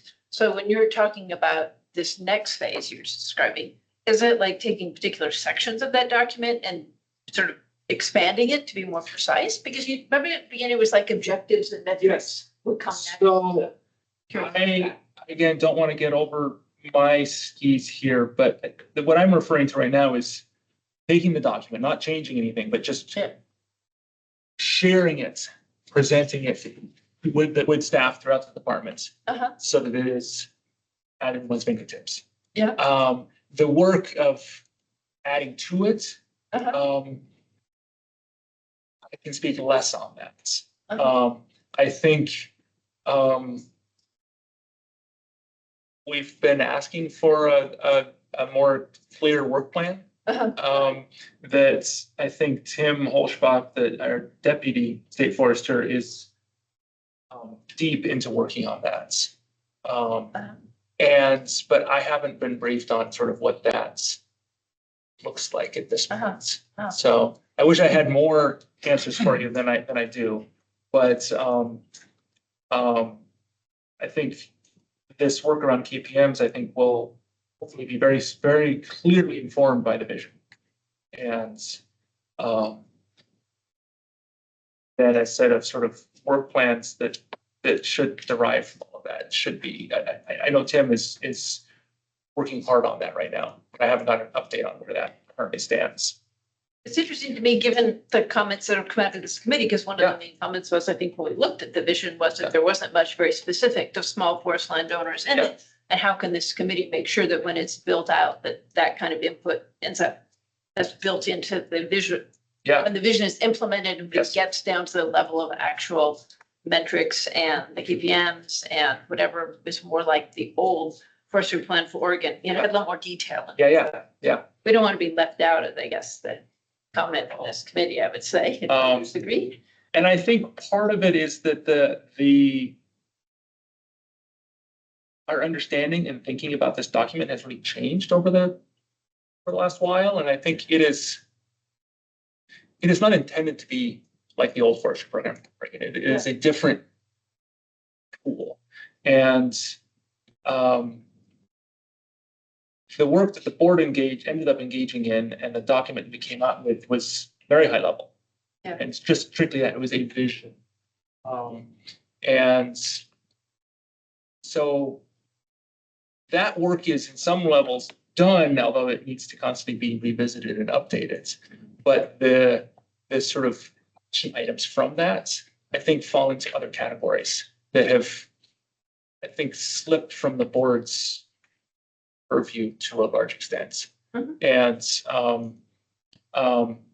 my hope is that in all of the work we do, all the things we talk about here, all the things in front of the board, that vision document can sort of continue to be front and center. And I think one of the things Joy has done is sort of create these little cards, or sort of pocket cards that sort of have those high level goals listed out, so that everybody, board members included, should have those in their pocket, so that when almost any work in front of us, we can reference back to the vision, those high level goals. Like, are we still in alignment?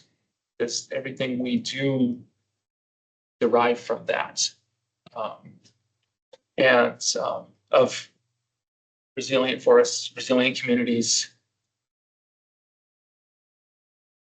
building capacity around fire, and operational excellence, and climate smart forestry. I mean, I think those are sort of the pillars of the vision, and is that all the work we do as a board, as a departments, derive from those goals. That's how I see it as a tool to really inform everything. But having more of a clear strategic path would be really helpful. And I think that is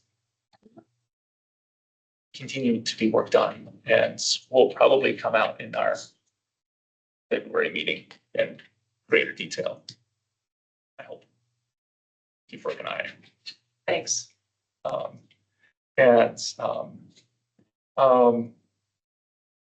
know we're coming up about to time, but the last thing I think we talked about this the last time I was here, but I wanted to sort of bring it up once more, is feathered logging. And that's been in front of the boards. We had a fascinating tour at our last board meeting, and we're still wrestling with, do we write rules around this? Do we need to write rules around this? Do we keep this as something that is a plan for alternate practice? And from my removed perspective, I've been sort of an armchair observer of tethered logging. Seems like it's a really good tool that, when done right, works really well. But like most any tool in the forest, you can do it wrong and cause problems. And in my mind, sort of it fits right in with all the other tools that we have at our disposal to work with in the woods.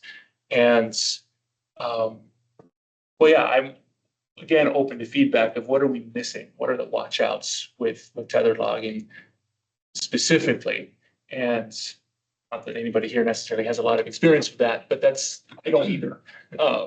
And I'm trying to learn, and the impression I get is one more tool in the toolbox, and if you follow best management practices, it works pretty well. So one of the pathways forward for us, the reason it's in front of us is the private forest report stipulated that the board initiate the rulemaking process around this. But one option is for us to say, there's nothing to see here. Like this is working. Our other process is to write a set of best management practices that we can put into rule. And I don't think that the board has a clear path forward yet. And we have no end date that we need to get this done by. So if anybody has feedback on tethered logging and specifically how it impacts, I think it is used, small forest landowners are using it, but to a lesser extent than large industrial landowners. But something that I'm wrestling with, and the board's wrestling with, is very much open to feedback. What are we missing? Pay attention to. We had a discussion with hopefully that we, that's not in their annual meeting, but offline, that actually had them involved in helping us kind of have this conversation on tethered logging. Just to kind of keep it at least in the Oslo group and this as well. So yeah, I'm planning on talking about this. It's pretty cool if everybody gets a chance to go watch. So I've been, well, my former life, I guess, was on a state forest. We used tethered logging. We used smaller cable or smaller cable systems. The ones on the back of the pickup, they put the line down and everything. And just from my observation, what I saw out there on the Board of Forestry too, I saw absolutely no damage done to that residual stand down there, which is unbelievable. Yeah. Compared to the logging system we used to use years ago. I mean, we were at a point one time at the West Oregon district, we were just about ready to just walk away and not defend these stands because they were doing so much damage to those residual stands. And if you can get a system like that down there, you put the machine right there and it reaches out, grabs the log and goes back like that, absolutely no damage to the stand. That's fantastic. Maybe the smaller stands. I mean, just from what I saw. And talk about all the safety features, and I don't know if everybody understands the mechanics by tying something uphill is now your center of gravity has gone from something like this to something attached to the ground, which doesn't seem like a lot, but it is, especially for ground disturbance and stability of that machine. So I don't know, I saw nothing but positives myself as a professional forester looking at that. Well, and that's what I've been hearing as well. And I keep bringing this up because nothing in this world is actually only good. The world is complicated. And we have seen lots of good examples, but I know that they're not always, it doesn't always work perfectly. And I want to make sure we capture that so that we can continue to have it be a really good model of how to do things well. I didn't quite hear what you said in terms of the relationship of rulemaking as directed by the private forest and best management practices. Were you saying perhaps that rules would be developed, but they'd be simply, advisory about what best practices are? Did you get what you were meaning to say? I don't know. I think that's what we're trying to figure out. If we were to write a set of rules, what would they be? And some form of these are best management practices. Can we put those into rule? Because I think there's general agreement that the technology is sound and acceptable. Yeah. But if we're going to put any sideboards on it, what are those? You shouldn't run when it's been raining, just like we have with haul roads. You can't haul on a road after X amount of rain. You have to wait 24 hours. Things like that we have those rules when it comes to hauling. Do we need similar rules when it comes to tethered logging? But I mean, it seems like we have a set of rules around, it's really more about the conditions, right? The conditions and outcomes we want after any logging. Yeah. And so whether you're in there with a shovel or you're in there with a tether logging, it's more about those outcomes. Yeah. Because I mean, really OSHA's dealing with the safety and the best practices. And that's not ODF. So to me, it becomes still continuing to focus on what are the outcomes, no matter what system is doing the logging. Right. And so that as technology improves, the next thing we see is someone sending something over that's a remote, right? There's no one even in the cab. Well, that's still about Outcomes. the outcomes. And so it just seems like not only, you already have a set of rules about if you're logging, here are the outcomes. There's gonna continue to be more of these new machines coming along. And your goal is, and what we see, which is great, is they're actually improving the land and being able to meet those outcomes even better. So that's still, to me, it seems like you're just, lumping it in with the other tools that are there, because all those tools have the outcomes, not how specifically. So, I mean, I think that's the question that's been asking is, do they need to continue writing alternative plans?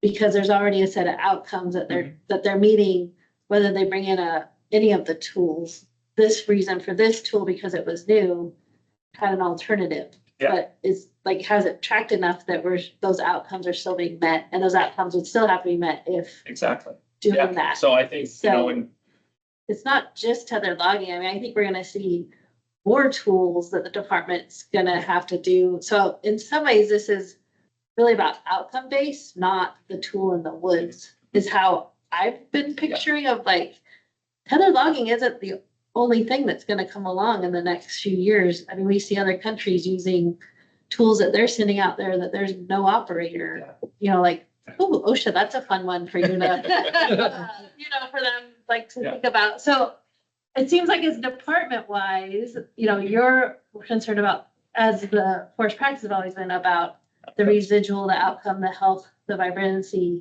those, no matter what tool is in there. That's my personal take on it.